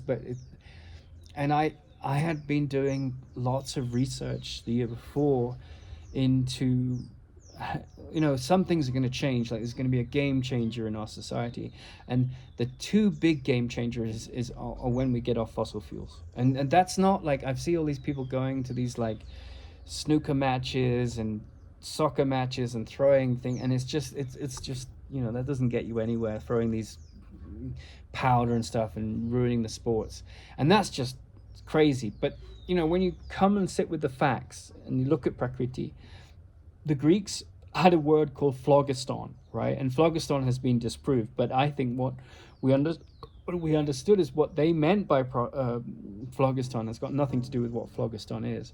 Phlogiston, in my understanding, means there's a way to harness the energy that comes from nuclear fusion in the sun, whether artificially with our own nuclear fusion reactors, or by using solar panels, wind, any renewable energies that ultimately rely on the forces of nature, using those, because it's got this huge fireball in the sky that is, just a ridiculously great nuclear reactor, and it can provide all our energy. And so we don't have to dig up the fossil fuels, and we don't have to create global warming. That's phlogiston, right? And I think the Greeks knew that at some point in our movement in technology, we would master hydrogen fusion. 100 square miles of the best solar panels will give all the energy needs the United States has. That's incredible, right? If you have enough battery power to back it up. So we can get off that stuff already, but the vested interests are so powerful with oil and gas that we haven't quite got the technology for our trucks yet with the battery powers and things like that. But it'll come. Right, and so it's kind of a hopeful thing that, and I was very interested in that. And you see the war in Iraq, you see the war in Ukraine. In the Donbass, there's a lot of coal and oil, not oil, sorry, but there's a lot of carbon deposits and gas deposits. And you look at the relationship Germany built with Russia, before Ukraine, and it was totally dependent on Russia for fossil fuels. So until we start to live up to the wisdom of the Greeks, and we start to see the incredible capacity of this element hydrogen and how it fuses two protons, that creates enormous energy. And until we really master that and its consequences, which is all renewable energies, and until we move our agricultural policy to rotational grazing in a way that, you know, ends desertification and eutrophication and all these toxic things that are completely avoidable with the right management systems and the right policy, our world will lurch from one Iraq, Ukraine to the next, because we will employ the philosophy that the Course in Miracles is most interested in denying, which is this belief in scarcity, right? And this universe is scarce. It is like there's a limit of, you know, you can't get the perfect Neapolitan ice cream outside of Italy, you know. So there are limitations in this world, right? And so, but in terms of mature use of resources, which is what the essence of the study of ecology and economy, they come from the same root. Out of the management of ecology comes the economy, right? And so whether it's the management of fuel, whether it's the management of university professors over their discipline, not to make scapegoats, not to create the German problem where there's dictators that tell he's a bad person and these people are victims from, you know, their job is to end the victimhood narrative, right? To see the light in you, not to stoke the flames of the argument. So I was in a situation where, you know, my mentor had advised Indira Gandhi, when the Sikh uprising had happened, not to send the army into the Sikh temple. And she didn't listen to him. She listened to her generals, and they said, send him in, send in the army. And they went in and they took the Sikh rebels out. A very dignified, proud people. Most of the officers in the Indian Army are Sikhs. They're highly respected people in Indian culture. And she, a few months later, was standing alone with her bodyguards who were both all Sikh, and they killed her, right? So that was the consequence of her not listening to what was wise in that situation. And in the same way, our governments, the Western governments at the moment, could really stoke a major world war with the problems that are going on in the Middle East and in Russia, right? They could make rash decisions. And I mentioned this in a passing, like, short paragraph. And the Solicitor General took that to mean that I was threatening members of the British government. I wasn't. I'm a pacifist at heart. I don't believe that attack thoughts support wisdom. And so I'd gone to Reading to report the abuse of authority that the university had supported against me. And while I was there, I was sleeping in I have a background in camping and, you know, trekking and stuff. So I had a 5-season sleeping bag and a bivy bag, and it was -degrees. It was, you know, frost on the ground. At that time, it was sort of early December. And I was handling all these agencies, and the university was doing everything in its power to make me out as either malicious or mentally ill, neither of which were applicable. And supporting these people that Sue Price had, like, generated into a frenzy, and Graham Westwell had turned a blind eye to, and Fleur Farish Edwards, another academic on the course, and sort of supported this threat of physical violence without investigating what had just happened with this student, this young man. And I was just like, wow, you know, like, the Course in Miracles talks about the authority problem. And so it was like a microcosm of how the ego creates chaos to generate professional victims, right? Professional victim is that your whole discourse in your head supports that argument that I am a victim, right? I'm a cobbler, or I'm a teacher is a profession, right? And I'm a victim becomes this professional ingrained psyche. And so I was victimized by these professional false victim stories and then scapegoated. And so I was handling all of this, and the university didn't want its reputation in tethers, because, you know, how dare this man question the authority of an academic who's abusing her authority, right? And so when they read my complaint to the OIA, because I went to Reading and I reported it, they could see that, you know, I was quite profuse and articulate and repeated in my telling of the story of what happened, and they protected her. They used her arguments against me, right? And then they fired her. So they knew what she'd done, and yet they protected her. So they were protecting her reputation. And when I went to Oxford after Reading, having explained what I was handling, because in Britain the government is ultimately in charge of the universities, right? So I'd reported, because I knew that the university had basically taken the side of this academic and the students that were saying, you know, they were crying wolf. And I was like, I'm not the wolf you make me out to be. Neither am I mentally ill, nor am I a malicious man, right? What I've been said has been taken out of context and made out to be something it isn't. And you're not listening to what's talking here. Now, what's talking is it insecurity? Is it intelligence?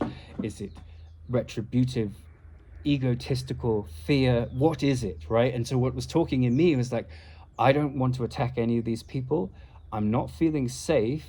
I haven't done anything wrong. I've been made out to be something I'm not. And then they listened to the voices that said, oh, well, all these people crying, you know, because when you're insecure, you birds of a feather flock together. You want people to say, oh yes, he's a monster, right? And it becomes this hysterical situation. I was like, what's this got to do with unconditional positive regard? What's this got to do with enlightened empathy? It had nothing to do with it, right? But the problem was that the authority one step above me as a student, a meager undergraduate student, mature student, up the ladder was an academic who had power over me. So they fired her. And the day after I went to Oxford, I got this sense that I was being tracked, right? And so my mother, I called her, I said, look, I'm in a really dire way, and they don't have a lot of money to support me in these things, and I don't expect them to do at my age, but I needed a place to stay. I slept out one night, but that day I slept out, the morning I woke up, I went into town, I used the bathroom in a cafe, I had a wash with, you know, and then came out, had breakfast, and because I had a little cooker with me, so I was able to cook as well. But I had breakfast this morning in a cafe, and then I went because I had to file, you know, because I could feel that the Solicitor General had taken my email, the chatter from the university that I was something I wasn't, and made it into this idea that I was an enemy of the state or had psychological issues, which I didn't, because this was all happening to protect one of the students that had created this uproar, and then everyone had, like, you know, creche, like these mostly women had come together and supported this upset, and this young man under the influence of the mother complex had come in and said, well, obviously, you know, this guy's a monster, which I wasn't. And then the university had supported that, and so this email that said in the passing at the end, look, I'm being abused at this university, they thought I was unhinged. And so I was at the top of a cafe in Oxford on the 3rd floor, and I saw this woman come up, right? And she came up to the top floor, and I was the only one in the top floor. And I'd done this deliberately because I wanted to be in a place where it was public. I felt I was being tracked. And I went to the top floor. This was after going to a doctor, right? And I said, look, my ex-wife was manic bipolar. This is what's happened at the university. I'm inspired by some of the work that Tesla was doing to question Einstein, but I'm doing a degree in psychotherapy because my math is intuitive. It's not like that was never I did math and further math at A level, but I feel I'm onto something, and I'm being taken out, you know. And he said, well, it sounds like you're manic bipolar. I said, well, why am I manic bipolar? You know, like, to be manic bipolar, I'd have to be threatening someone, and my mind would have to be schizophrenic in terms of, like, just totally unstable. But you're reading my stressed response, coming to you, reporting the stress, needing a letter to extend. You're reading that as some kind of psychological illness, you know, psychotic behavior means where you're a threat to self or others. I'm not threatening anyone. I'm reporting being threatened by others because they misunderstood what I was saying, and they took my intelligence as, you know, insensitivity, and my depth of mind on a course which is supposed to be non-judgmental as an attack to their different perceptions, right? whereas we're supposed to accommodate whatever religious views as long as they don't promote hate speech, which is definitely aligned with my allegiance to Ramana and the Course in Miracles, and my understanding of nature and the transcendence of nature. So I'm in this cafe. This woman comes upstairs. She looks over the banister. She sees me. She goes back down. And right after that, not long after, two plainclothes, because they've got, they can track my SIM. Two plainclothes policemen come up, and there's more people in the cafe. This is about 10 minutes later. And they're very, obviously dressed as plainclothes policemen. They're tall, they're well-dressed, and no tie, and they come up, and I can see them like a few tables across. And at that time, I write an email to the Solicitor General, and I've got the email to this day, and I CC the Guardian, I think the Daily Mail, the Times, different newspapers, and Amnesty International for sure. And I say, look, when I said what I said to you in the email, I was talking from a place of insight and intelligence that somehow we have to, look at our short-term solutions, like attacking the Sikhs in the temple who had some justified arguments, and not attacking them, but giving them their place of solace in their temple of choice. I don't think they were threatening anyone in the country. They had some arguments about how I can't remember the argument, but they were definitely not in a place where they were terrorists, right? They were a place where they questioned some politics and so forth. And because they were, deemed a threat by the generals, abuse of power, the authority problem, there was a great consequence to the country. They lost a great prime minister. Indira Gandhi was a great prime minister, and certainly one of the greatest female prime ministers of all time. And that created great instability. And I said, look, I am not advocating anything other than great restraint in our dealings with Ukraine, and that does not mean that I'm threatening the government. I was not. And I sent the email, and within 5 minutes, because I heard the guys say, well, we'll take him, so forth. And then within 5 minutes, they got up and left. And I went downstairs, and there was what I assume was, I was on guard by all of this, right? It was just crazy. There was a plainclothes policeman. I just looked at him because he was standing outside, and it was like, I think they were kind of tracking me for a little bit.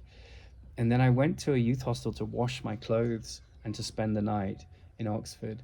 And a guy came in right after I did, and he had some kind of device, and he spoke to one of the girls, not the girl I was dealing with, and went downstairs with her, and then she came up and gave this device. And I think it was, it sounds paranoid, I understand that, but I think it was a device where you could listen on calls. And I made a call to my father, and I talked about my relationship with my mentor, which he doesn't know. I don't have the easiest relationship with my father. And then, because when, Viktor Frankl talks about when he was he was a psychotherapist who was in the concentration camps during the war, Second World War. And he said, under abnormal circumstances, an abnormal reaction is normal, right? So I had the university making me out to be a monster, which I wasn't. I had academics who were supposed to be supporting unconditional positive regard and enlightened empathy and mature responses to different tensions in the room. When you look at Chernobyl, you look at the Challenger disaster, all these problems start with something small that doesn't get attended to, right? In the Challenger example, it was the O-rings. And they get into this, because someone on a letter of authority doesn't listen, right? The authority problem. And then it explodes into this big shitfest, And so the academics, rather than doing their job properly, right, they were ultimately to blame. And I use that word in inverted commas because you recognize at the beginning of this talk, I spoke about how blame, my mentor used to say blame is primitive. So I'm not looking to blame them in the sense that I want, them to be tarred with coal and burned at the stake. But I want them to learn from the errors that they made and to be seen, because I'm posting this publicly, for their errors in professionalism. Their job was to take the tensions that come up in personal development groups. And I have a friend who's he works at the Krishnamurti Foundation in England, and he's trained in the same set of courses, and he saw similar tensions on the course, right, where people said they've got all their issues with men because they've been through a divorce, or men that have had challenges with women because they've been through a divorce, or they've had an abusive father or mother or whatever. So that stuff comes into the room with you when you go into a course on psychotherapy. And the process of the mature therapist that's overseeing it is to say, look, this is not a place we allow scapegoating. This is not a place we allow hate speech. This is not a place where we allow, someone's spite and prejudice to be supported by others unconsciously or consciously to create, hate crimes where people who are innocent are made out to be monsters. You can't do that, right? But Graham Westwell and Sue Price supported that atmosphere.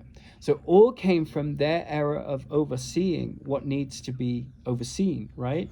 And so in a sense, they are to blame because they supported a runaway train, which was okay with what the Germans did, which was, yeah, we are the better race and we will scapegoat these people because it's us and them, right? And that is not what Carl Rogers, which the degree I was studying on was based upon. He said, look, my job as a therapist is to be a vehicle for healing. And how do I do that? I create the atmosphere where it's safe and where attack thoughts and retribution and fear can be expressed verbally, but cannot be like the hurt that speaks in us, but that cannot be harnessed to a machinery that supports, let's take out the homosexuals, let's take out the Jews, because then our problem will go away. Because that's just self-loathing pushed out. And so I was in this youth hostel, trying to handle this abuse.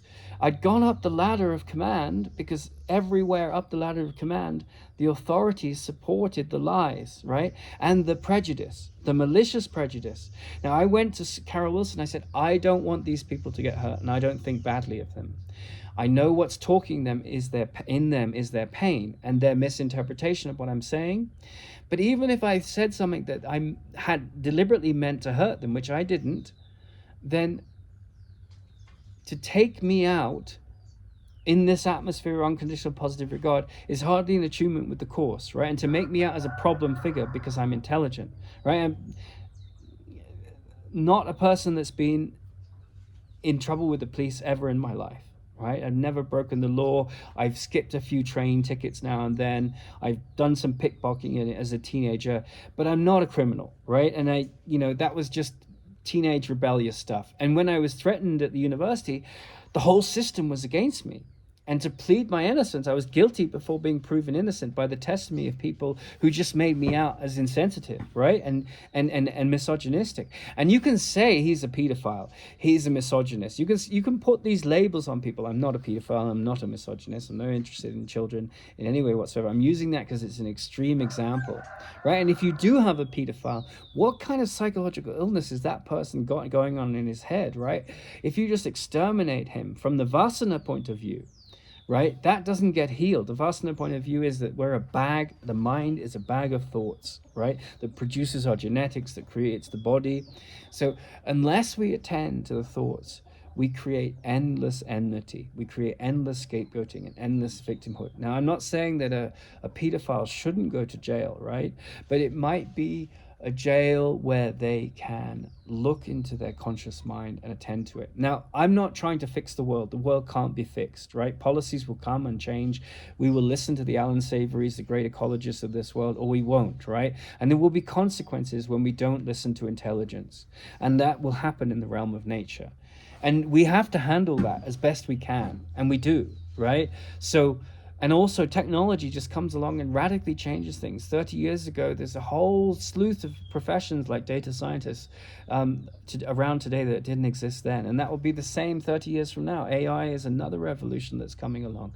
And when we really master hydrogen fusion, which I'm sure comes down to the right understanding of how to create artificial gravitational force fields using gyroscopic forces, I think that's integral to what we're looking at. And I could be wrong about that, but I have some conviction in it, and I was wanting to explore it.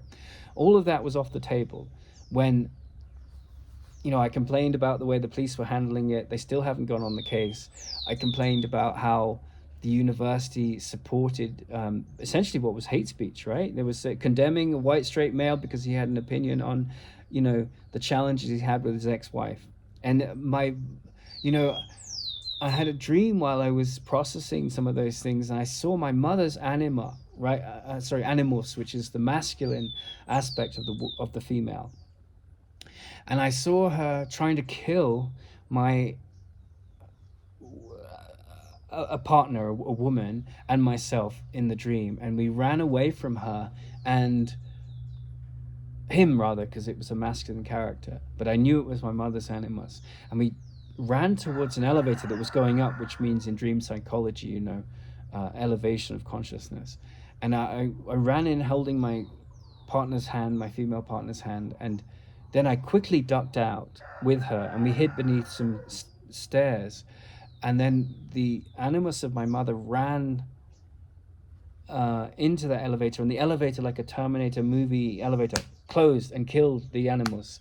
And it was a profound moment for me, because I realized that all my mother's issues with the masculine had been programmed into me, and so I was influencing the kind of women I was with, because I was with very independent, feisty women that were staunch feminists. And I'm not against feminism, I'm for the most part for it. But what I realized, I was attracting women that had been hurt by men, and therefore were sabotaging, their wounds were sabotaging my relationships, because they, and that was a big healing moment. And I mentioned to the woman that was the woman that was primary, the student that was primary, and accusing me of being all these toxic things. And I said, I don't know if you've had that experience with your, you know, the healing of your the animal and the animus of your parents. You know, that's been a profound experience for me. And then I was accused of gaslighting her by one of the other students, right? And it wasn't. It was just. It was like I was talking a level of insight of experience into my journey with the mind that was totally misunderstood and taken out as something that was abusive, right? And it wasn't. It was just like I was at a level of understanding on certain things with regard to psychotherapy, which was beyond those people in the class, right? So even those professors, you know, they hadn't, you know, spent a decade in India studying yoga. They hadn't studied the community around Ramana Maharshi. They hadn't studied Helen Schuckman and her work. And these are extremely avant-garde metaphysical creations, you know. And then my whole interest in physics was beyond the ken of anyone in the class. It didn't mean I was better than any of those people, but it meant that when I was speaking, reading between the lines of the thoughts that were going on in the class was not happening with any maturity by the professors. And so then they supported this group scapegoating, and it went up and up and up and up, this authority system that didn't look into the facts and perpetuated hate speech, group scapegoating, false victimhood narratives, instead of disambiguating those things. And then I had to go to the authorities, and the authorities had to ask Edgehill what was going on, and they, you know, Edgehill just lied through their teeth. They went to the ICO, and they said, you know, like I told them, like the Edgehill has a video of me going to the security guard, reporting all of this stuff. It was on his body cam. I was glad he recorded it. Oh yeah, we can't release that because there's a secretary walking by in the background, or they just made some lie because they had the power of the authorities, right? And then they said, oh yeah, we can't release that because, you know, so the ICO, you know, intelligence said, well, can you give us the audio? And then they said, oh, we don't have that information. So they just lied, you know, they just lied their way. So, and that's the thing, like, rather than looking into the mirror of your unconscious toxic ego behavior, shame is a very difficult thing to handle. Like, I was shamed off that university, right? And I was innocent. And I wasn't trying to shame anyone, but I was trying to point out that there was an abuse of authority, right? And Sue Price lost her job, and she deserved to lose her job, but they covered it up, and they did it after the appeal. So I went back to the police and I said, if everything I'm saying is a lie, why'd you fire the academic that's so upstanding that they use her words to protect them from the scrutiny of the arguments that I'm stating that are true, they use it, and then they fire her, right? Because what they've said, what they've heard about what I've reported about how she got offended because I used the word caste. I mean, if I talk about the Nazis, is that offensive? Does it mean I'm automatically promoting Nazism? No.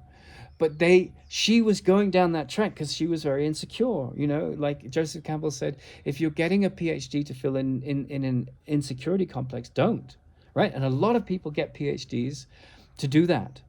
And so they're walking around with this letters after their name, but they haven't attended to the insecurity. And so now the university I never handed in an assignment, I never had an assessment, I reported abuses, and then I was abused by the system. And they've charged me £6,000 for that education with a 7% interest rate. And so how do you handle a situation like that? Well, I couldn't go to my parents really because they couldn't delineate with any nuance. They were too caught up in their reactivity, what was really going on. And so I went to a monastery. I felt that I'd taken my SIM card out. I didn't feel safe with the way the police were handling it. I'd been hunted by the university, and then I reported this to the police, and then the police believed the lies and misinformation of the university. So I went to the monastery to try and file my complaint with the OIA, and I took my SIM card out because I didn't want to be tracked and made out to be, like, where are you? And it was all like, well, if you catch me and you try and project mental health issues onto me, I'll get that on my record, and then I'll be in a much darker place because the observer is the observed. So if someone observes you and they've gotten all this history of neurosis of others being projected onto you, you appear to be the neurotic one. But I was like, I'm not the neurotic one. What I'm saying is true, and I won't be hounded by this noise that is essentially the errors of the academics who are protecting themselves from scrutiny, and rather than humbly saying, we made an error, how can we attend to it, right? And they didn't want to do that because it would look bad for them in terms of their professional reputation. So they were perfectly happy, to project all this toxic stuff onto me. And so I have told the story of what happened at Edgehill. I realized when I was at the monastery and I was typing my complaint and honoring the monks and going to the services, even though it was sort of an organized religion, that I see the heart of it, but it doesn't, the one monastery that I've looked at recently is a Course in Miracles monastery, only one in the world. And they have two rules: no people pleasing and no hidden thoughts, right? So there's a lot of maturity in a situation like that because you can't have grudges developing because all your hidden thoughts are grudges, right? And no people pleasing is like not going against your intuitive power. Now that can be abused too, because you could say, well, I don't like this because like, well, you're just being lazy or you're avoiding hard work, right? So, but in a community that's loving, those two rules can be very powerful. But there were lots of hidden thoughts, and there was lots of people pleasing by the academics, by the professors, by the authorities, and people lied through their teeth, and they used this narrative to try and project mental illness on me, to mislead a doctor, to mislead the police, and to make me out as something that had nothing to do with the man that I am. So how do you handle that? Well, the Course in Miracles says forgiveness is the key, right? And Jesus says, forgive them for they know not what they do. Because only such a mind that will not come down to this level of he said, she said, they're not worthy. Only such a mind is not interested in projecting the neurotic fear of lack, of unworthiness onto self or others. And that's the only way you can redeem this insanity. You can say, look, we're all worthy of love. We all make mistakes. But that doesn't mean that it's okay to get away with the mistakes using lies and subterfuge and cover stories. Even if you're a powerful university, right? Someone has to hold those people accountable. And so what you can do is you can get away from the battleground. You can tell the story as I'm doing here. Like, I've tried to go to the papers don't know if I'm telling the truth or they're, the counter argument is telling the truth. So that's why you have the law courts. But I'm using this like a smashed egg on the floor to go back to what I've seen over and over again in the world, that unless you have an enlightened metaphysics, and the practice of the thought system that goes with that, you don't realize the destiny that your mind represents. Carl Jung said that until the unconscious, the fearful thoughts in our mind, is made conscious, you will have endless upset that will be called fate. You'll call it fate. But once you make that unconscious fears and the projections onto the opposite sex or onto homosexuals or onto heterosexuals, that they're not good enough, whatever that projection is going out that wants to attack and undermine, until that's looked at in the mirror, which is a very hard thing to look at because it's not nice, right? Until that's looked at, you will have endless attack thoughts and you will be stuck in fate. Until you look at that paradigm, you won't get to destiny, which is to rise above the fear in the mind and to embrace that which I am determined to see differently, which transcends the opposites. And then human technology, human social interaction, human experience can be seen in a light that is aligned with meaning, that we're here to transcend what is hidden in the mind, which is the real purpose of psychotherapy. It's the real purpose of the transcendence psychotherapeutic viewpoint, which comes in after and in alignment with the humanistic one.